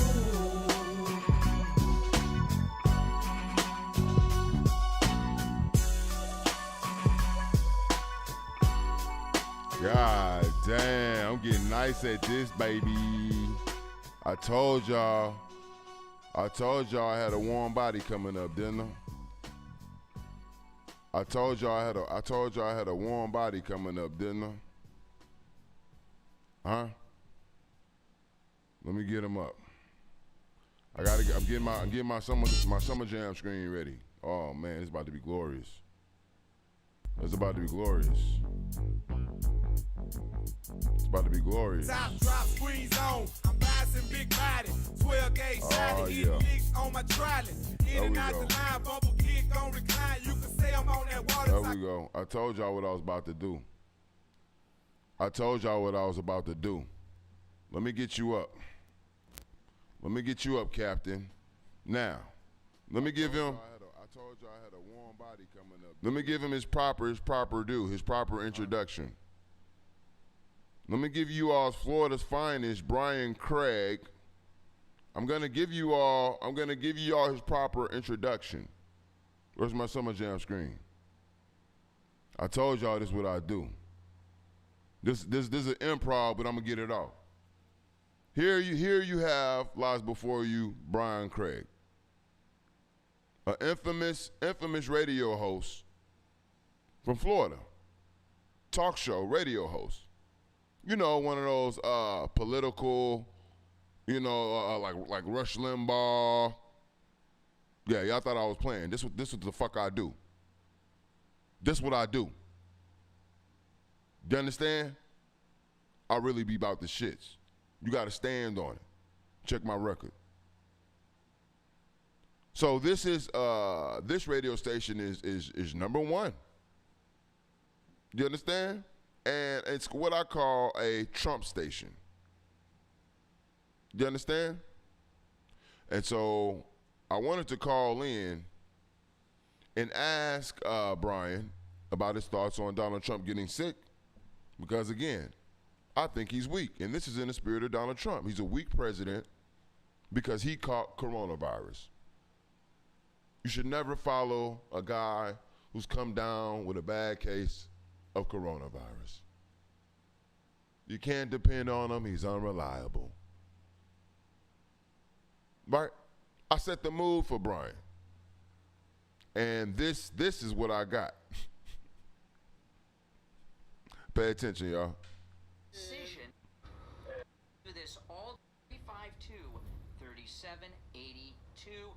And of course his... You think you're going to pretend like you do this all day, every day, and it's a very complex thing that they have an expertise in. You want to give them a call, and so many spouses, Barry, they spend all their assets taking away a state. All right, Brian. You too, take care. All right, Steve Kane, are you with us? Here we go. Pay attention, y'all. Not quite yet. Okay, we'll go. Well, not quite ready. Okay, we'll go back to the phones. You're on the radio. Good morning. Light work. What'd you do? Did you Google something and now you have some knowledge? Oh, I'm giving y'all old one. Oh, wait a minute. Let me give y'all the previous one. Hold on. I'm sorry about that. Here we go. Well, I'm asking you. Yeah, I'm asking you. Here so we what go. are you suggesting? You said you can't try. Here we go. To call Gates, call toll free 1. Changed my spirit. He gave me more confidence. He gave me more bravado. So I'm The Steve is the Steve Kane Radio Show, Florida's longest running radio show. Steve will be joining us shortly. You're on the radio. Good morning. Hey, what's going on, Ryan? Not much. Our president got the corona and he's beating it. So other than that, not much. Yeah, that's Brad Manning here. You know, I used to feel kind of bad, when Donald Trump would have this attitude and say certain things, but he really changed my heart and he really changed my spirit. He gave me more confidence. He gave me more bravado. So I'm calling and showing the spirit of Donald Trump. Okay, and what I want to say is, never trust a guy who comes down with a bad case of corona. You can never trust a guy who comes down with a bad case of coronavirus. He's weak. He's weak. You can't follow a guy who comes down with the corona leader. You have to be a weak guy, right?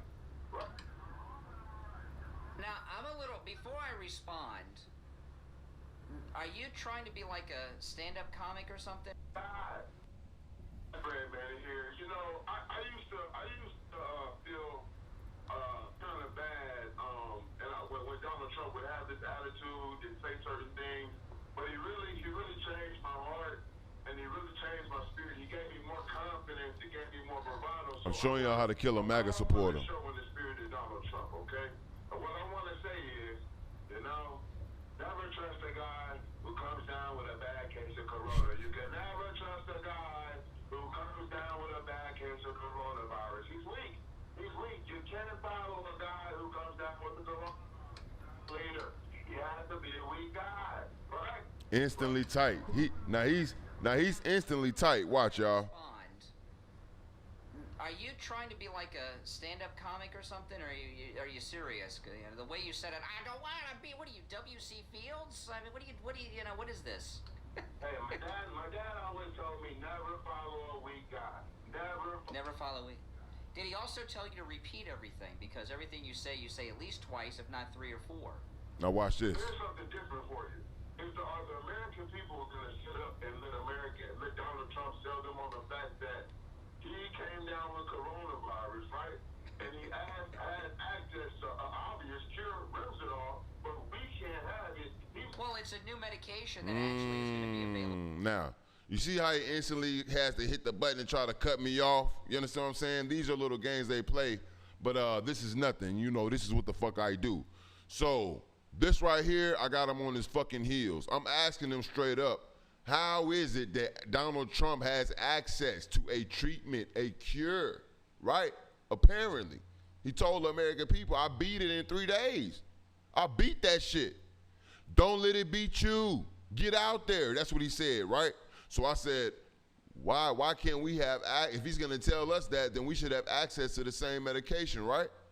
Right? Let's continue. Worldwide. So this is interesting. So he got the coronavirus, and because he got coronavirus, what should happen to him? You say he's weak. Well, I'm asking you. Yeah, I'm asking you. So what are you suggesting? You say you can't trust a weak guy. Yeah. Okay, with your, you think you're fine. So what should be done with him? What are you suggesting be done with him since he got the corona? Well, on a serious note, I want him to offer me the cure and not the fact. No. We're not moving on from this. Let me pause that one more time. I want him to give us the cure and not the vaccine. Why is Donald Trump telling the American people, I'm going to give y'all the vaccine? The vaccine is on its way. I just beat the coronavirus. I took this new experimental treatment. I'm good, yada, this and that. And don't worry, I got the vaccine on its way. These were his words. These were Donald Trump's words. I can pull up the receipts for you, but I'm trying to get this body out the way first. So I'm like, why the fuck is Donald Trump trying to give the American people a fucking vaccine which you can't use after you get fucking sick, it means nothing. And you just took the cure or took the treatment and you got straight in 3 days. Now, rules to debate when you debating these motherfuckers, right? Rules of engagement, right? I'm talking to my black people, right? One, if you make them hang up and you're not disrespectful, you don't call them out their name, you make them hang up and block you and do all that shit, you won. You win. You expose them. Rule number 2, this is the beautiful one. If you make them, right, result to racism, to racist comments or racist verbiage, right? I'm giving y'all the blueprint. That's a body. Then you have to collect that, right? Y'all see what I do? You have to collect that, tag it, right? Document it. You understand what I'm saying? Because it is going to come in handy. This is the work I do at the Angry Black Man Podcast. Huh? Just ask King Face. Just ask King Face.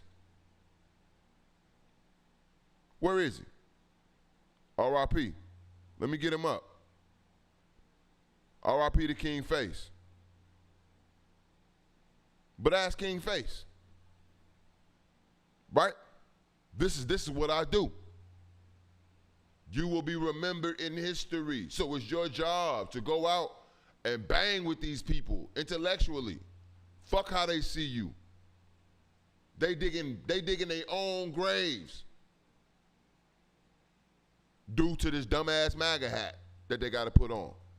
And some of them, which I'll get to in other episodes, right? It's within their DNA. I can track it in their lineage and show you exactly what we're dealing with. That's another story. But my bodies are getting bigger. That's all I'm saying. Pay attention. Let's go. I know you're trying to get me to end this call because you realize... Okay, hold up. We got a call coming in. Hold up. Call from. You tuned to in? accept, press 1. To send a voicemail, press 2. You tuned in to the Angry Black Man Podcast. What's the damn deal? Good evening. Hello. What's your name? Where you calling from? New York. This is Kai. How you doing? Hey, how you doing? What's on your mind? The black vote. Oh, let's talk about it. A lot of it. what you've been saying. Let's talk about I it. hope you can hear me right.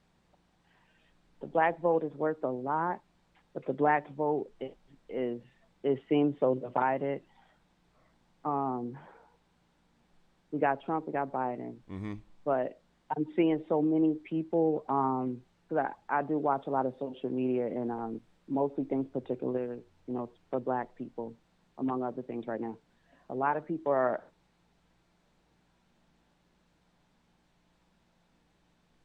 a lot of splits. So I'm just wondering how this is all going to play out. Well, let me ask you one question. Why do you think that the black community is so divided? Because I'm gonna just ask you a simple question. Why do you think that the black vote is so divided in the black community? I feel that, and I'm not saying a lot is going to Trump. So my proportions, it's still going to be an unbalanced proportion, but it's just kind of alarming how many people are like, they don't want to choose.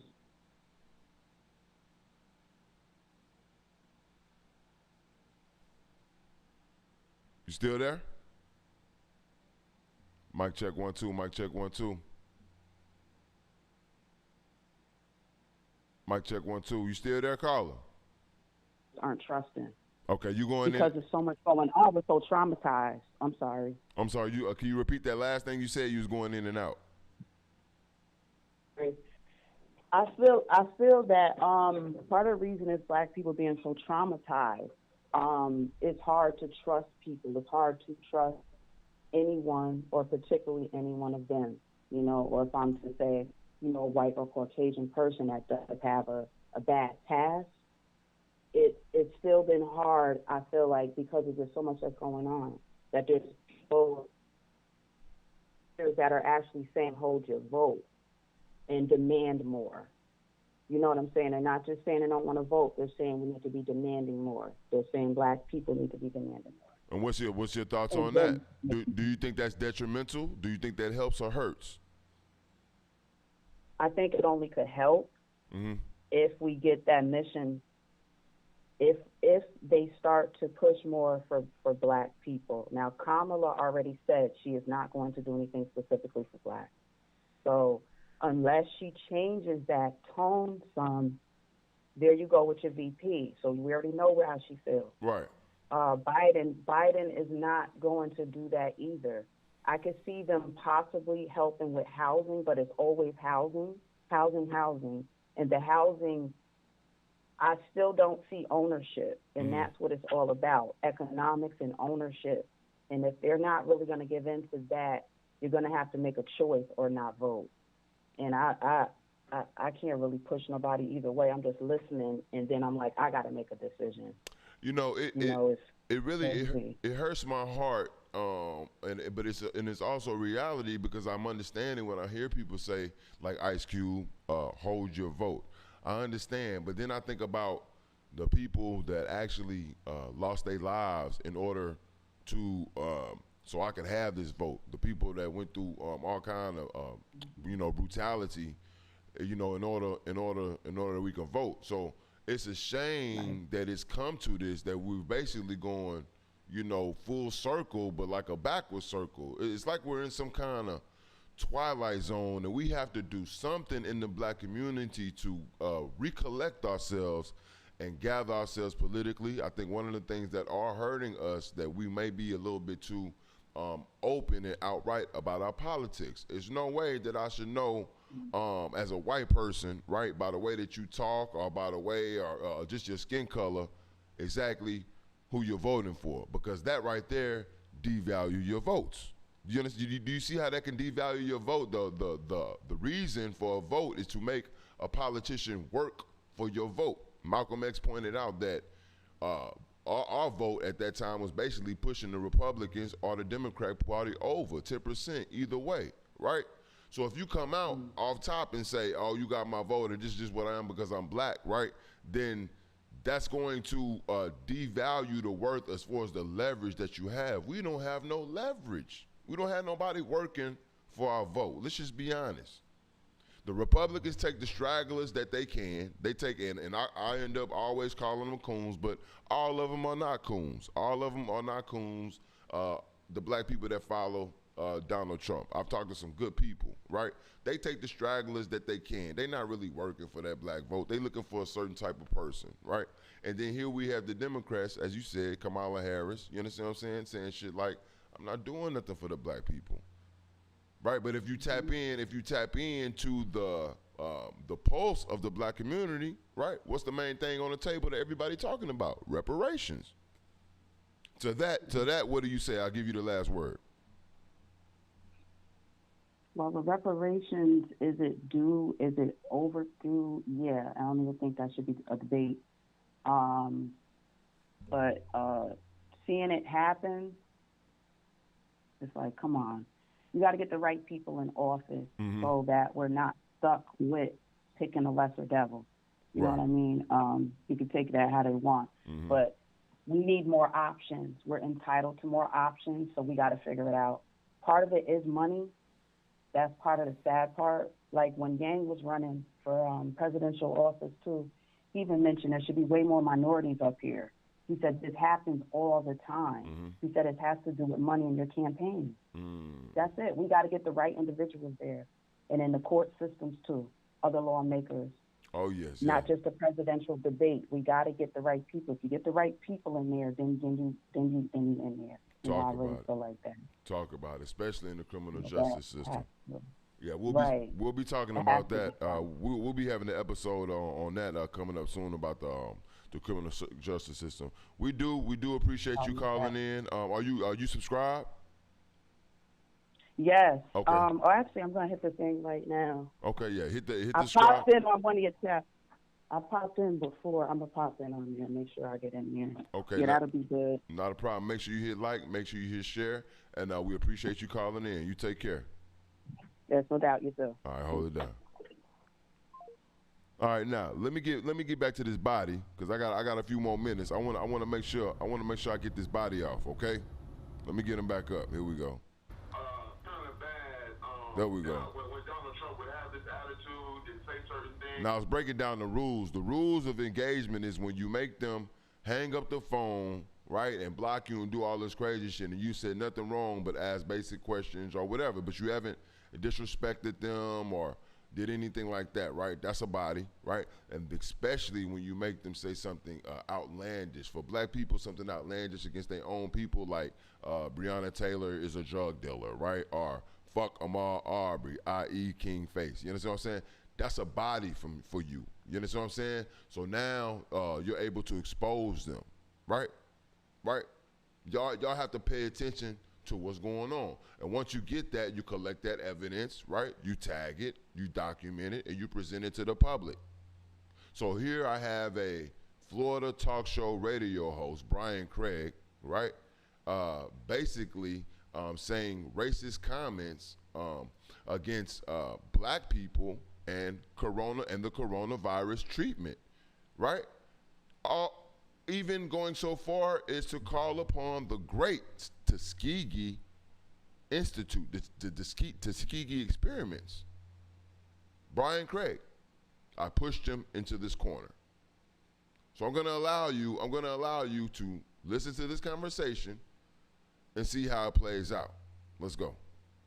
But he really changed my heart, and he really changed my spirit. He gave me more confidence. He gave me more bravado. So I'm calling and showing the spirit of Donald Trump, okay? And what I want to say is, never trust a guy who comes down with a bad case of corona. You can never trust a guy who comes down with a bad case of coronavirus. He's weak. You can't follow a guy. What up, H-Town La? Leader. You have to be a weak guy, right? Now, before I respond, are you trying to be like a stand-up comic or something, or are you serious? You know, the way you said it, I don't want to be. What are you, W.C. Fields? I mean, what is this? Hey, my dad always told me never follow a weak guy. Never follow a weak. Did he also tell you to repeat everything? Because everything you say at least twice, if not 3 or 4. Here's something different for you. Are the American people going to sit up and let Donald Trump sell them on the fact that he came down with coronavirus, right? And he had access to an obvious cure, rims it all, but we can't have it. Well, it's a new medication that actually is going to be available worldwide. So this is interesting. That's not true. They giving y'all the vaccine. Because he got coronavirus. They're not giving y'all a treatment or a cure. They're giving y'all a vaccine. Well, I'm asking you. Yeah, I'm asking you. So what are you suggesting? You say you can't trust a weak guy. Yeah. Okay, with your, you think you're fine. So what should be done with him? What are you suggesting be done with him since he got the corona? Well, on a serious note, I want him to offer me the cure and not the vaccine. No. We're not moving on. We're not moving on from this. Are you suggesting? I know you're trying to get me to end this call because you realize how stupid you sound. But I'm not going to end the call yet. I mean, I know you're trying to get me to end the call, by acting the way you're acting. So you were saying that he's weak because he got the coronavirus. That's what you said. You said it several times. So because he got the coronavirus and he's weak, does that mean what should happen? He should immediately resign. Okay, he should resign his job. Nah, okay. You see how you click? Let me click my button. Now what? Let me click my button. You see how you keep clicking that little button? That's to hurry up and cut me off. But I'm so used to dealing with these motherfuckers, you understand? Because this is what I do, right? Just pay attention. This is an interesting. You have to have patience. This is you're black, right? There we go. See? You have to have patience. I tell y'all all the time. If you let me talk to one long enough, right? Give me 5 minutes, 10 minutes, right? I'll bring it right out. I bring him out, baby. He should resign his job. I bring him out. Now, how many people? Let's go. Now, what if this is an interesting thing? This is you're black, right? Yeah, I know. I can tell. I can tell you're black by the sound of your voice. Adolf, American descendant of slaves. Whatever. You know. So I know it's important for what I'm going to ask you next, because what you're suggesting, this is an interesting thing for a black man to suggest. What you're suggesting is that people who have the coronavirus should be segregated. They shouldn't. They shouldn't be able to work. They shouldn't be able to have responsibilities. They should be segregated from the rest of society. Because you say that something about them makes them weaker than those that have not had the coronavirus. And I find it very interesting that a liberal black man is talking about a new form of segregation. Okay, so you're explaining the law as it is right now. When you get sick, you have to get quarantined. So you're breaking down the law, American law. You're trying to get sidetracked. You know, so. You understand what I'm saying? Y'all gotta have patience, right? So that's 1-0, round 1-0. My nigga, you breaking down the American law as it stands right now. If you get coronavirus, you get fucking sent home. You don't make no money. If you get coronavirus, you get quarantined, and anybody you've been around, you fucking up other people's money. But Donald Trump, the leader of the free world, gets coronavirus 3 or 4 days ago, goes to the fucking hospital and takes some fucking treatment or cure that we don't have access to, and he's telling you that it's all good. This is what I do. This is what I do. Now, I want y'all to watch, because I already brought a little bit out, right? Y'all saw I brought a little tad bit out of it, right? Right? Watch where the conversation goes, and I love it. Let's go. 200,000 plus Americans have had the coronavirus. Are they weak too? Well, apparently they're weaker than Donald Trump. They're weak too. Okay, so that's interesting. So you're a superior person. You're a superior person than those that have had coronavirus because you haven't had it. It's very interesting. So you're a black man who is a supremacist. You believe you are superior to those that have had coronavirus. It's interesting. You're a supremacist. You're not a racial supremacist. You're a health supremacist. Vaccine.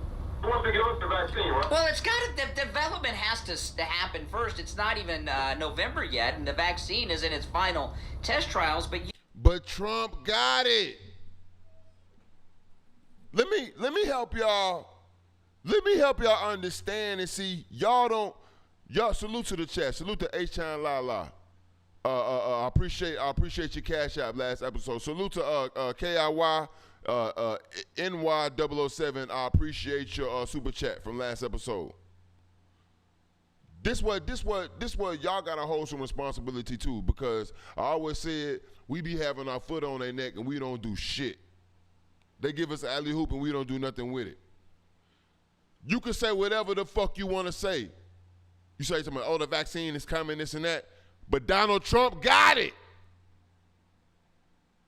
And so what that tells me is, if you're going to give this to the leader of the free world early, nigga, early. You took him to the hospital, gave him that shit like the second day, nigga. Nigga with the Walter Reed on the chopper and got top shelf, top flight medicine. Some shit we hadn't heard of until he told us about it. Now, it's this. It ain't nothing. It's for you and the elite, Donald Trump. And you can't get around that. And so I'm asking this man, why the fuck he trying to shove a vaccine down our throat that has no effect after you have the coronavirus, and his ass, his presidential ass, is slooging all the goddamn solution, all the serum, all the goddamn cure, treatment, cure, whatever you want to call it. Donald Trump got access to it. And they're not going to put anything into the leader of the free world, the president of the United States body, unless they know it's safe. And here we are months in, after going through ups and downs, losing people. We just had Charlie come on. People I know infected, telling their story. Families lost, wiped out. But yet Donald Trump can waltz his ass in, right, and get some top shelf shit. So, so I want y'all to pay attention and look at the corner that I backed this man into, and look at the result that I get. Let's go. You didn't think this call through, did you? You're supporting segregation. You believe you are superior to those. That makes you a supremacist of those that have had the coronavirus. These 200,000 that have had the coronavirus, where do you want to separate them? Separate schools, separate bathrooms? Do they have to sit at the back of the bus too? Oh, now he's getting technical problems with the phone. Nah, I even let him get this off. The nigga tried to play me like he really just got me on mute and trying to throw my timing off. You know what I'm saying? This is a professional radio trick. It's sad that I compete this shit. This is why I know my show, we about to blow up here. You feel me? You feel me? You can't get nothing past me. This is an old radio trick. You understand? That's why y'all keep hearing that clicking sound, right? Try to keep hitting the mute. Oh, they can hear, only he can hear. I can't hear shit, right? Right? But all you have to do sometimes is be patient and just ask simple questions, and they will body themselves every fucking time. Pay attention. Pay attention. See, now he's making funny noises. Exposed. I'm on the air right now. Expose me. Yeah, so we want. Expose me right now on our radio. We want the cure, not the vaccine. Can you hear? What disease has ever been cured? Now, you see, he doesn't want the people to hear this. He getting tight. Oh, expose me. See, he heard me say that shit, right? He had me on pause, on mute. He didn't want nobody else to hear shit. But he heard me say, I'm about to expose this nigga. I got you. You light work. He heard me. Oh, expose me. Right? And I just simply ask, why are we getting the vaccine and not the cure, not the treatment? Huh? And watch what this dummy try to tell the American people. Listen, bro. Excuse me. You say you don't want the vaccine, you want the cure. List for me the diseases that have been cured. No. You don't want the vaccine, you want the cure.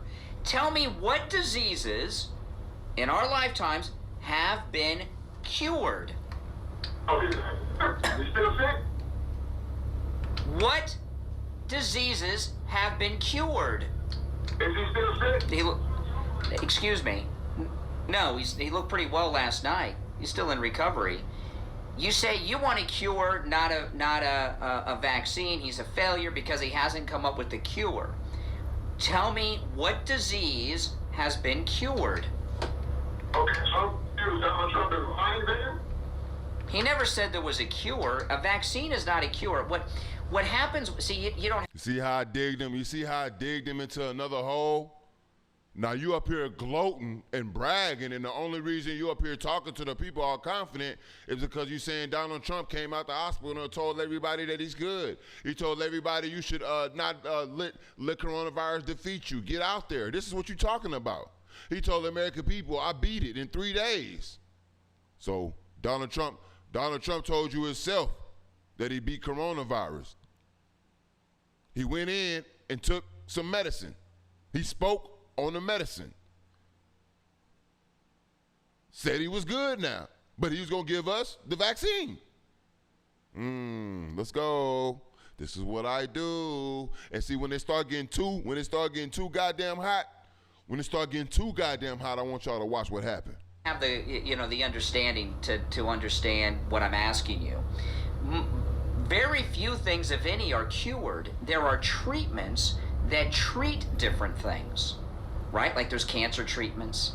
Oh shit! Hold on, my bad. Damn. Here we go. Are superior to those. That makes you a supremacist of those that have had the coronavirus. These 200,000. What the cure, not the vaccine? List for me what disease has ever been cured? Excuse me. You say you don't want the vaccine, you want the cure. List for me the diseases that have been cured. No. You don't want the vaccine, you want the cure. Tell me what diseases in our lifetimes have been cured. Oh, you still sick? What diseases have been cured? Is he still sick? Excuse me. No, he looked pretty well last night. He's still in recovery. You say you want a cure, not a vaccine. He's a failure because he hasn't come up with the cure. Tell me what disease has been cured. Okay, so Donald Trump is lying then? He never said there was a cure. A vaccine is not a cure. What happens? See, you don't have the understanding to understand what I'm asking you. Very few things, if any, are cured. There are treatments that treat different things, right? Like there's cancer treatments. There's treatments for heart disease. It might be surgery. The treatment may be. There's medications. Things are not cured. There are treatments that are developed for different illnesses. I'll take a treatment or a cure or a vaccine. I'm confused. Can you think of an illness? Think about this now. Stop trying to be cute and funny because you're neither one of those things. Okay? Nah, you see, I brought a little bit more out. Down south, they call it getting big-headed. I can show you how to break a racist down, bro. This shit is light work. Down south, they used to call it, they call it being big-headed. You see, a lot of people got a lot of black men got killed because of that. They called it being big-headed, thinking you all high and mighty, right? Yeah. I'm showing y'all how to break down the racists, man.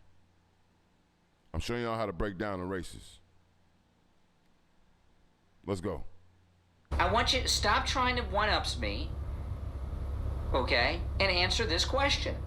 You said you do not want the vaccine, you want the cure, implying that Donald Trump is a failure because he's only oversaw the development of a vaccine and not a cure in less than a year, by the way.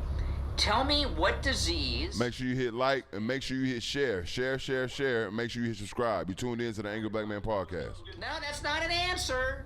That's a question. Obviously, stupidity is one that has not been cured. But I do have a vaccine for stupidity, and it's education. Okay? You can't think of a disease that's been cured. Why is that? I'm self-medicine for Donald Trump, but we get the bottom shelf, right?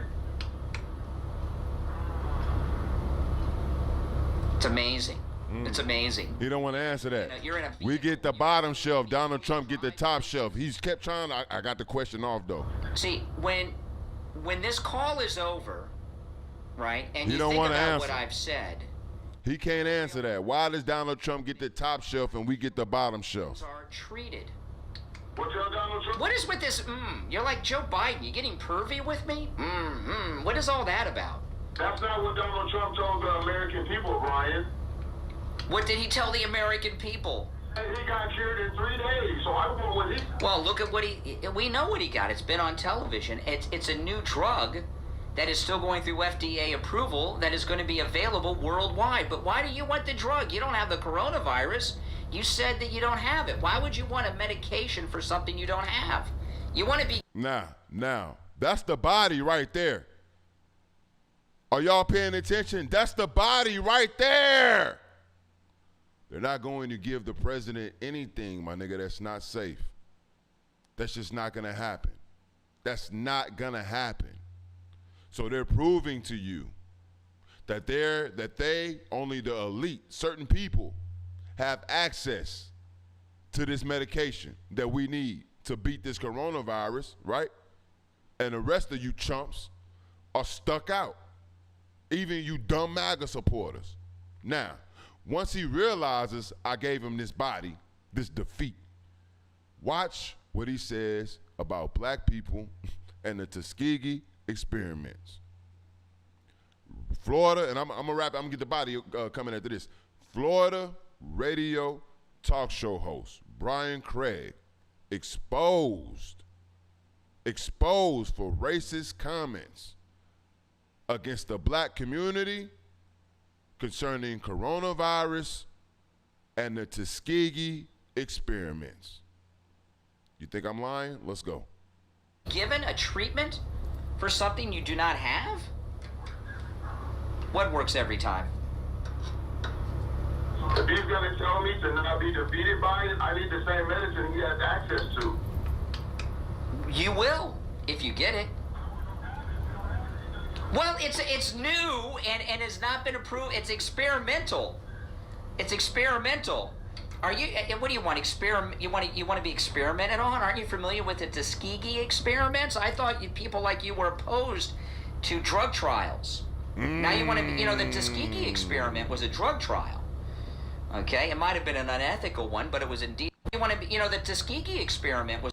People like you were opposed to drug trials. Now you want to be. The Tuskegee experiment was a drug trial. Okay, it might have been an unethical one, but it was indeed a drug trial. So you want to be a part of the new Tuskegee coronavirus experiment? Is that what you're saying? You don't even know what that is, do you? All right, it might have been an unethical. Aren't you familiar with the Tuskegee experiments? I thought. Are you?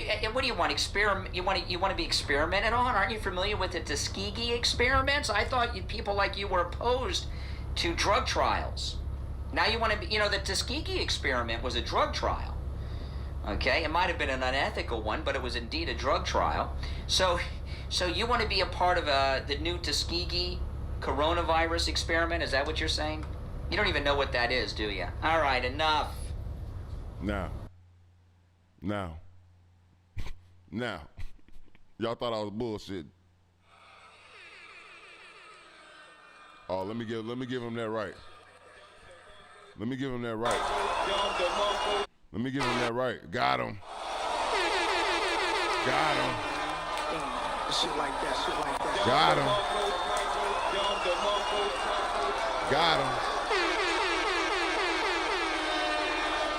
Huh? This is my shit. Bro, look. I will push you into a corner to make you say something that you can lose your career over. Case in point.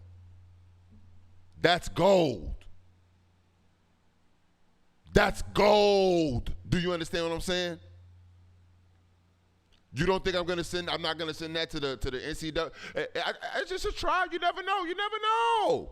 You don't think that's going to the NAACP? You don't think I'm sending it to Tuskegee? You don't think I'm about to put my sauce on that and do what I do with it? Come on, man. This is bread, man. You know what I do. This is what I do, and this is during the elections. We putting in the work here at the Angry Black Man Podcast. Right?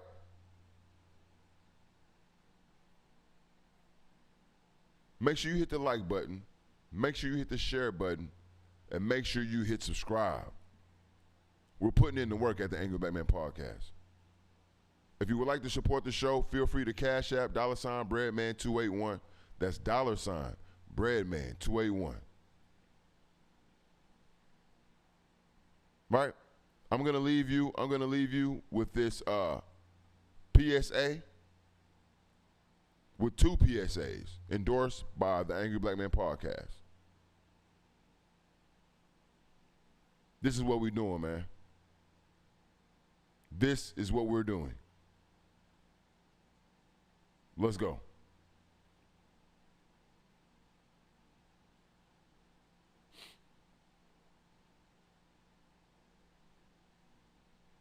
Who died? Who gave that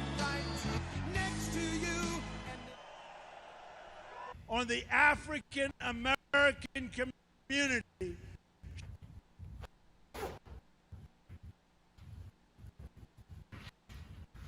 What do you have to lose? You're living in poverty. Your schools are no good. You have no jobs. 58% of your youth is unemployed. What the hell do you have to lose?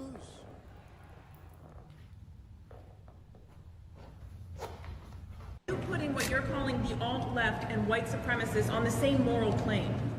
I'm not putting anybody on a moral plane. What I'm saying is this. You had some very bad people in that group, but you also had people that were very fine people on both sides. So you know what? It's fine. You're changing history. You're changing culture. Careless, sir, I'm sorry. I just understand. Neo-Nazis, white nationalists, whatever you want to call them. But you had a lot of people in that group that were there to innocently protest the taking down of the statue of Robert E. Lee. Now we're learning more about the teenager charged with intentional homicide after shooting 2 protesters dead during a night of mayhem. He allegedly shot a man in the head at a besieged car dealership. Rittenhouse can be seen fleeing the scene, then tripping as protesters tried to disarm him. He fired his rifle and a second man was killed. Rittenhouse attended a Trump rally in January and sat in the front row not far from the president. Right, and then I see the disinfectant where it knocks it out in a minute, 1 minute. And is there a way we can do something like that by injection inside or... This morning, a devastating chapter in the U.S. fight against COVID-19. Death toll climbing above 200,000 Americans. And when asked about the rising death toll in early August... Hell, 1,000 Americans are dying a day. They are dying. That's true. And it is what it is. 26-year-old Rakeem Jones was punched in the face as he was escorted out of Donald Trump's rally last night. Cell phone videos also showed Jones being thrown to the ground and tackled by police. The next time we see him, we might have to kill him. Go home to mommy. I don't give a fuck about that nigga that got killed by them white boys. I don't give a fuck. You want me to care for a stupid nigga? You want me to care for a stupid nigga that runs towards niggas with guns? No, I'm sorry. I want to come out and say that I do not support George Floyd. I want to come out and say that I do not support George Floyd and the vehicle.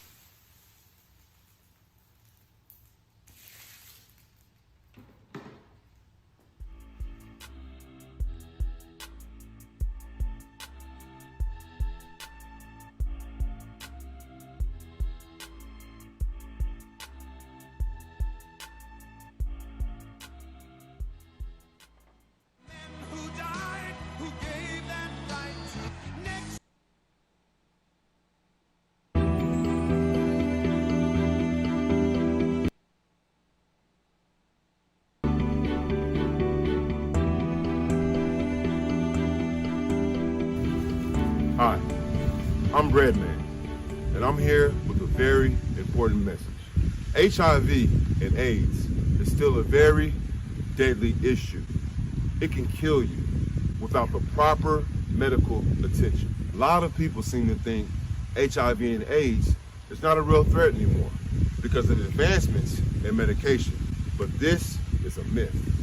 In fact, in the black community, the CDC states African Americans account for a higher proportion of new HIV diagnoses compared to other race ethnicities in 2018. Simply put, African Americans are at a higher risk of getting infected with HIV than ever. One of the reasons for such staggering statistics is the shame, lies, and secrecy that come with an HIV diagnosis. Which brings me to my main reason for being here today. As of last week, the infamous King Face lost his life to what we are now calling controversial circumstances. This woman and several others have accused King Face of infecting them with HIV and intimidating them into silence. If you or anyone you know has a similar story, contact us here at the Angry Black Man Podcast. We want to hear your story, and we also want to tell it. We also advise you to use these resources to alert the authorities so no one else gets infected and so you can get help. There are many more stories like this in the black community, but today, this stops. Help fight HIV and AIDS. Protect yourself and protect others. This message is approved by Redman TV.